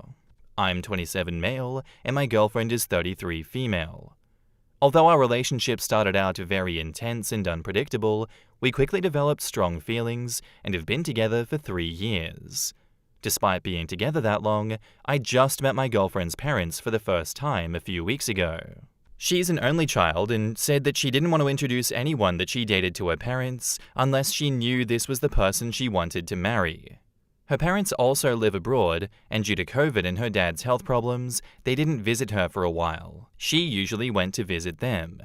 It was a big step for her to tell me that she wanted me to meet them, and I did my best to make a good impression. I was raised by my grandmother.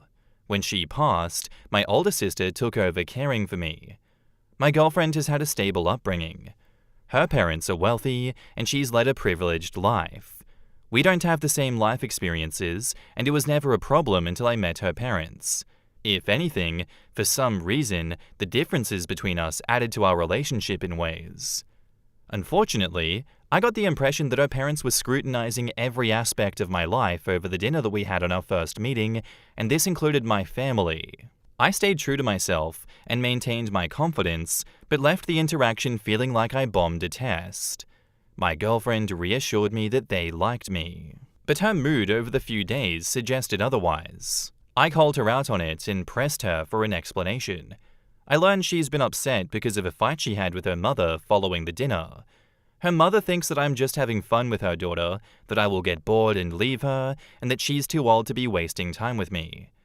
Apparently, her mother got this impression entirely from the way that I look, and this judgment about me trumps anything else I shared about myself. My girlfriend and I decided to have me spend more time with her family over the coming holidays, so I've been going over every day and involving myself in shopping trips, etc. with my girlfriend and her mum, hoping that she would be able to get to know me and overcome whatever skepticism that she has. I even spent hours getting a crash course in a strategy board game that her dad plays and started playing with him to continue learning it as a form of bonding. Despite feeling like I won her dad over, I felt like her mum was constantly evaluating my loyalty in subtle, unrealistic ways. Examples include overanalyzing exactly how I interact with others in public, reading too much into the way that I smile, and the way that I show affection toward my girlfriend. According to my girlfriend's mom, the fact that I have a motorcycle makes me extra slutty. And that's how this escalated. My sister and I have an 18-year-old dog. It's been a tough few months for him. I think he's approaching the end. For that reason, usually one of us is always with him. He's on the smaller side, so he's easy to bring along anywhere. I've had to leave to give medicine to my dog at certain times of the day because he's on a schedule, and I guess my girlfriend's mum found even this to be suspicious. The other day, I left my girlfriend and her family to go give my dog his medicine, and on the way there, my phone alerted that an AirTag was traveling with me. When I reached my place, I searched all of my pockets and stuff, and eventually I found it on the motorcycle itself. It was connected to my girlfriend's mum's number. I told my girlfriend, and my girlfriend said that she put her mum's AirTag on my bike to prove to her mum that I was not lying about where I was going. I get that she was trying to defend me, but I felt angry at her. It's hard to articulate, but ever since I met my girlfriend's family, microaggressions by her mum are all really getting to me, and it's hard to separate them from my girlfriend. I'm hoping I'm just overstimulated by all of this and things will get better after Christmas is over, but I'm not sure if I'm an asshole for being cold towards my girlfriend about the AirTag though. But it's a frustration that I'm having trouble letting go of. In the comments, someone says, "The most foundational part of a relationship is the trust between two people. The fact that she didn't tell you about it sounds like she also wanted to see what you were doing, because if she trusted you, she should have defended you. Parents are and have been skeptical since the first cave person brought another back to their parents. It's up to her and you to convince them otherwise. You seem to have done a lot, so it may just come down to direct face-to-face conversations with the 3 or 4 of you to really hammer this home. Otherwise, who knows what else will be done next to test your loyalty." And OP replies, "That's what I've been struggling with. The fact that she didn't let me in on her plan makes me wonder if she wanted to test me too. Even if that's not the case, the whole approach has pissed me off." Another commenter asks, "Info. If one of you is always with the dog, why did you have to leave to give him his medication?" OP says, "So this was on my watch. He just had a nasogastric tube put in, and it's been more comfortable for him to stay at home versus me taking him out with me in the cold. The distance between my place and my girlfriend's is very short." Not the asshole. The fact that she is so dependent on her mother's approval raises concerns for me. Capitulating to spying on you so her mother can be satisfied is crossing a line. Your girlfriend is allowing this behavior to continue. She should have set a clear boundary from the start. Instead, she's leaning into her mother's nonsense. You have nothing to prove to this horrible mother, but do be really cautious about being with someone of 35 who is unable to stand up to her mother. Not the asshole, of course. This is really overstepping and an invasion of your privacy, and this is absolutely not okay. Your girlfriend is complicit in her mum's actions, and I wouldn't stand for it. Think long and hard if this is the future that you are looking for. I don't believe it will get better, and to me, those are major red flags. Yeah, I don't know. If I was dating someone and they resorted to tracking me down and then tried to kind of be like, "Oh, actually, I was just doing it so my mum could love you more, mum's gonna trust that you're not just cheating on me, not by my word and the trust we have in each other, but by me going behind your back and spying on you and then, lying by omission about it and only just being caught out. Haha, whoopsie." Like, woman, what else are you lying about? What else do I not know that's going on here? If I have caught you on this lie, this ruse, how deep does this rabbit hole go? And all the trust would be gone by that point. That's not someone I want to be in a relationship with. And I wouldn't blame you for breaking up with her over this one, because she has crossed a major boundary in your relationship, OP, not the asshole. That was all background information, supposedly. This is the original post, which is the original title, "My girlfriend's parents surprised me with a visit overseas. I'm considering breaking up with her." So we've been together for a few years and have discussed getting married.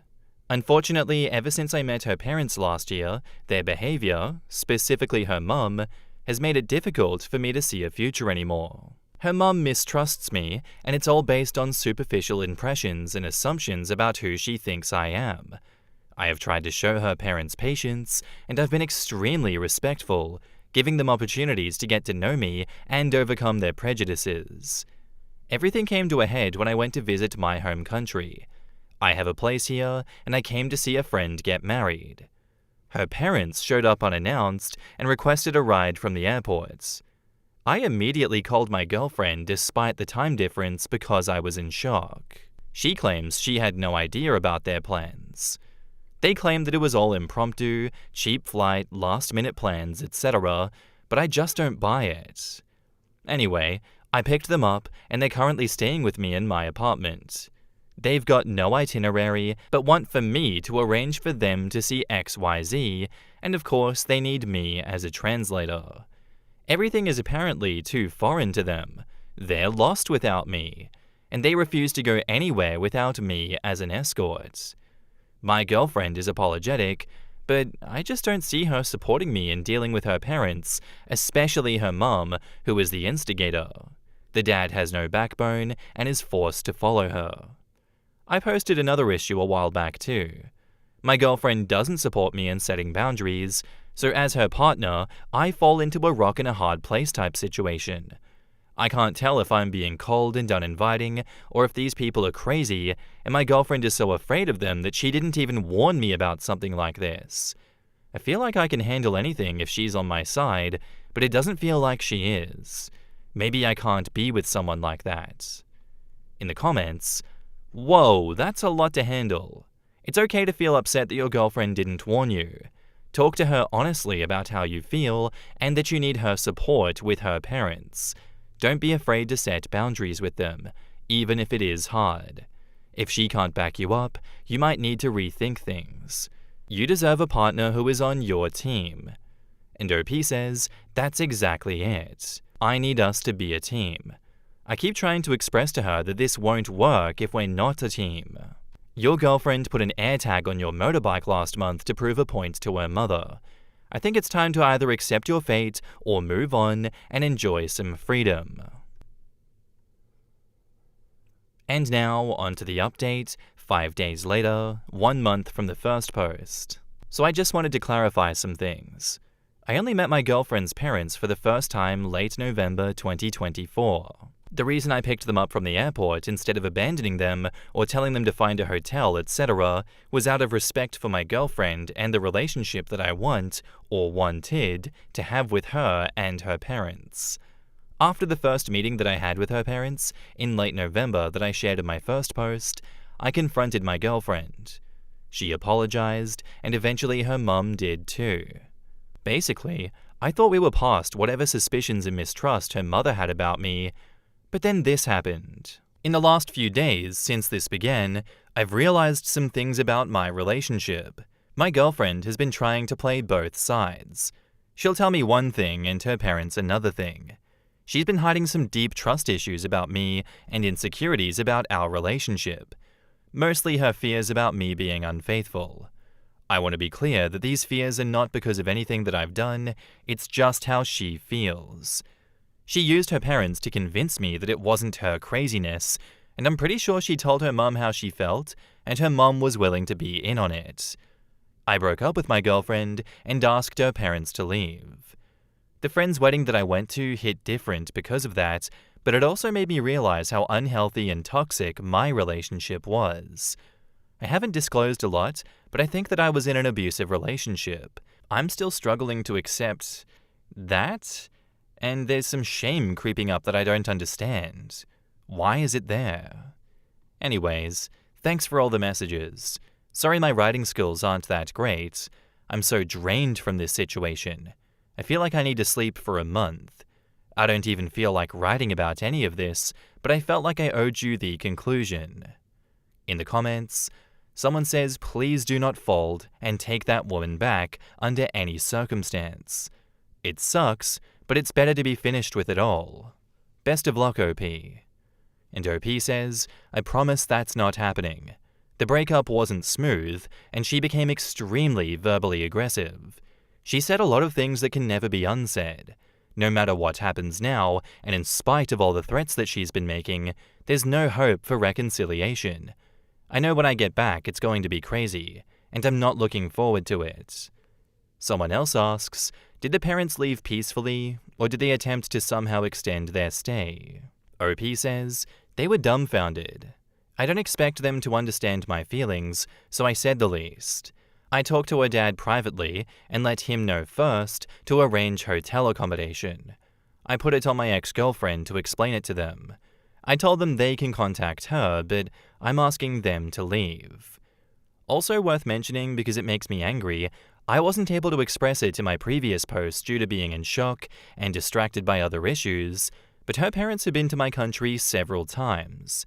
Her mum has gotten tons of small procedures and treatments in my country, so I'm not sure why all of a sudden they needed me as an escort. It seemed like she was trying to say she only comes to my country for her treatments, but doesn't give a shit about anything else, so that's why she's unfamiliar?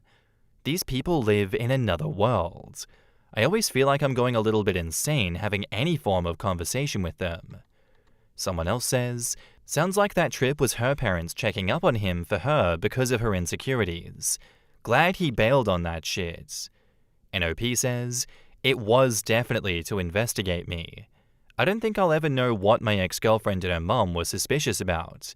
Did they think that I'm secretly married or living some kind of second life? I wouldn't be surprised if they tried to look into my employment history, etc. I feel so stupid for the kindness that I extended to them. I tried to be understanding of every transgression and let my girlfriend gaslight me into thinking that I was just misunderstanding things because I didn't have parents growing up. And now, onto the newest update, 8 days later. To those who were worried my ex-girlfriend would trash my place, nothing like that happened. So I talked to her in person. She said that I was misunderstanding everything. She began to cry, which was difficult for me. There was a moment where I wanted to forget all of it so I could hug her. I held back because something felt different. She asked me if I hate her. Obviously I don't. I said I'm tired of feeling like the person I love is not who I thought they were. Ever since she introduced me to her parents and close friend circle, which I didn't talk about, I've seen a side of her that I don't recognize. After meeting her parents for the first time, and the strange behavior that started to add up, I gave her an opportunity to come clean. I asked her to tell me everything. I told her that I can't help you if you leave me in the dark. I even warned her if I find out later, it's over. Because of the way that she chose to answer me during this conversation, every action I took, I held back. All she had to do was tell me what was going on. I would have helped her take on everything. Instead, she chose to trick me in cruel ways while acting helpless and innocent when I questioned her about it. I shielded her all of this time. She manipulated everyone around her, including me. Everything is confusing now. I look back at all of our time together and feel crazy. I can't differentiate her true feelings about anything anymore. She tried to explain that the stress of pleasing her friends and family made her act this way, but she doesn't share their views or doubts about me. She said she's never loved anyone the way that she loves me, and her feelings scare her. I wish she would just admit that she had too much effing pride. I understand that she is the way she is, probably due to how she was raised, but some of the things that she has said and done are unforgivable. So the conversation went on, but everything was still other people's fault. She wasn't taking any accountability. So I stood by my decision to stay broken up. To be honest, by hesitating for even that singular moment when I wanted to hold her, she showed me the side of her that comes out when she doesn't get her way. For the first time, I felt like what I was seeing is actually her true self. We were having this conversation while walking outside. We had stopped walking, and she was wiping her tears. When she realized that I wasn't going to comfort her, she started to say degrading things about me. She also brought it up again that my life is easier than hers because I grew up with no parents. This comment was so fucked up that it made me laugh. I told her that she's so privileged, she has no idea what it even means to have a hard life. Because I laughed, I could tell she wanted to throw her coffee at me, but she didn't. Instead, she said some more things about me, and I realized I don't care anymore because I don't even recognize this woman who was yapping in front of me. Since then, she's emailed me an Excel spreadsheet of all the money that I owe.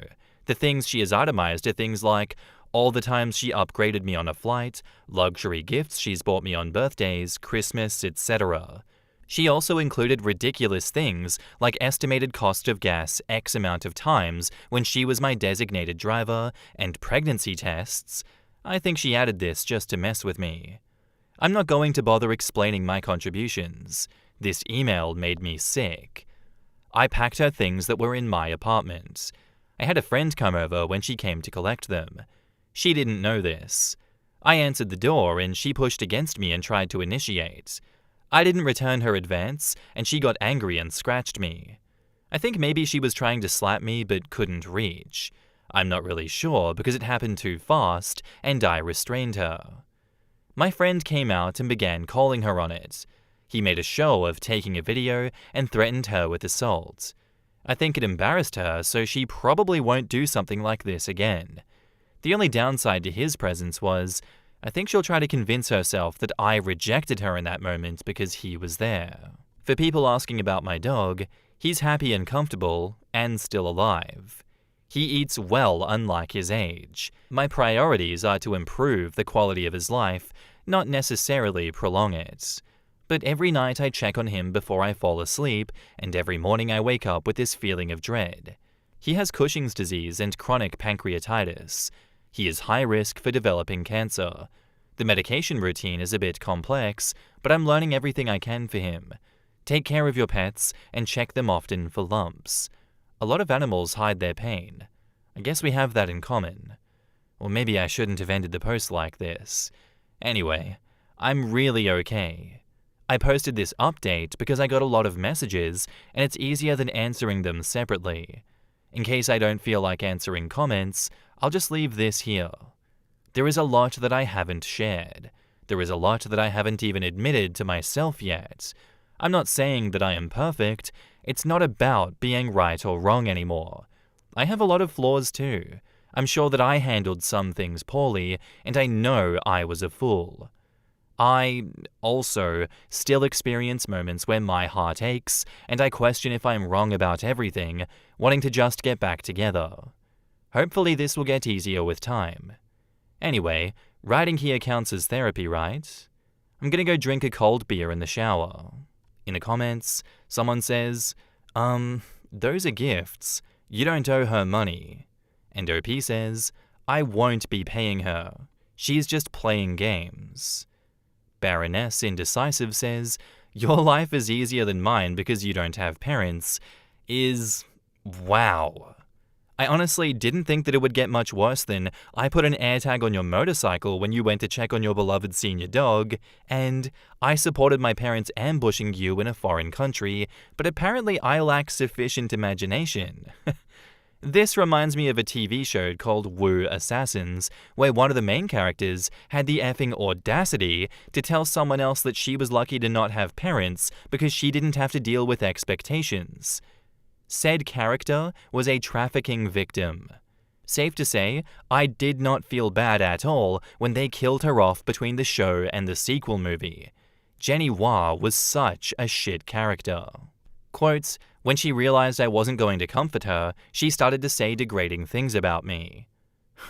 Clearly, no lessons were learned by Psycho Princess. Psycho Princess is definitely the vibe that she's giving off with her audacity. She seems like one of those bratty types despite being older, and he was the level-headed one. She messed up when she lied to him. She realized he actually means everything he says, unlike her, and now she's having a full meltdown. Absolutely effing correct. My armchair diagnosis Spidey sense is currently screaming that Psycho Selfish Princess is a raging narcissist. All she learned from this experience was how to abuse the next beau more effectively, how to better conceal her true intentions, aka keep the mask on longer, and how to be more secretive and deceitful so as not to get caught when she gets up to her shenanigans. OP made the right call. He's going to live to see another day. I'm not sure about her next victim, especially when she has her parents enabling and encouraging her bullshit. There's just too many things for me to address here that it would be a long-ass ramble, but my god, Psycho Princess definitely is the vibe, yes. And I'll say, this age gap is only problematic wherein the maturity gap between the two is completely reversed, and much more than the 6 years between them. Maybe the mental health gap there as well. There is nothing wrong with that 6-year age difference, 27 and 33. There is everything wrong with her. And it's even more gross that she's dragged her parents into all of this and got her parents to just ambush him like that. Like, from the get-go, the tracking is a red flag. The AirTag is like, get her away from me, get this entire family away from me. But to have them spring up, I'm gonna guess in Turkey is where it was. Just absolute psychopathy, and I don't know how OP put up with it for so long. Why did you even need to have that final conversation with her? How do you not realize that she is a nut job? You're 27, man, please. How long have you been on this earth? How many people have you been dating up until this point? I refuse to believe that you can get to 27 years old and not realize when a nut job is a nut job. It couldn't have been that good. Surely it was not that good that you could look past all the red flags. Please, brother, tell me it wasn't. This is why we say don't put your dick in crazy. Look what happens. Like, she's tearing your life apart. Anyway, thanks for the story, OP. I hope now your red flag detector is a bit more pronounced, is a bit better, and we don't repeat these same mistakes in the future, okay? Good luck out there. Anyway, guys, that's where I'm going to end today's episode. I do hope you enjoyed. If you did, let me know what you thought of it down in the comments below, and I'll see you in the next one. Bye.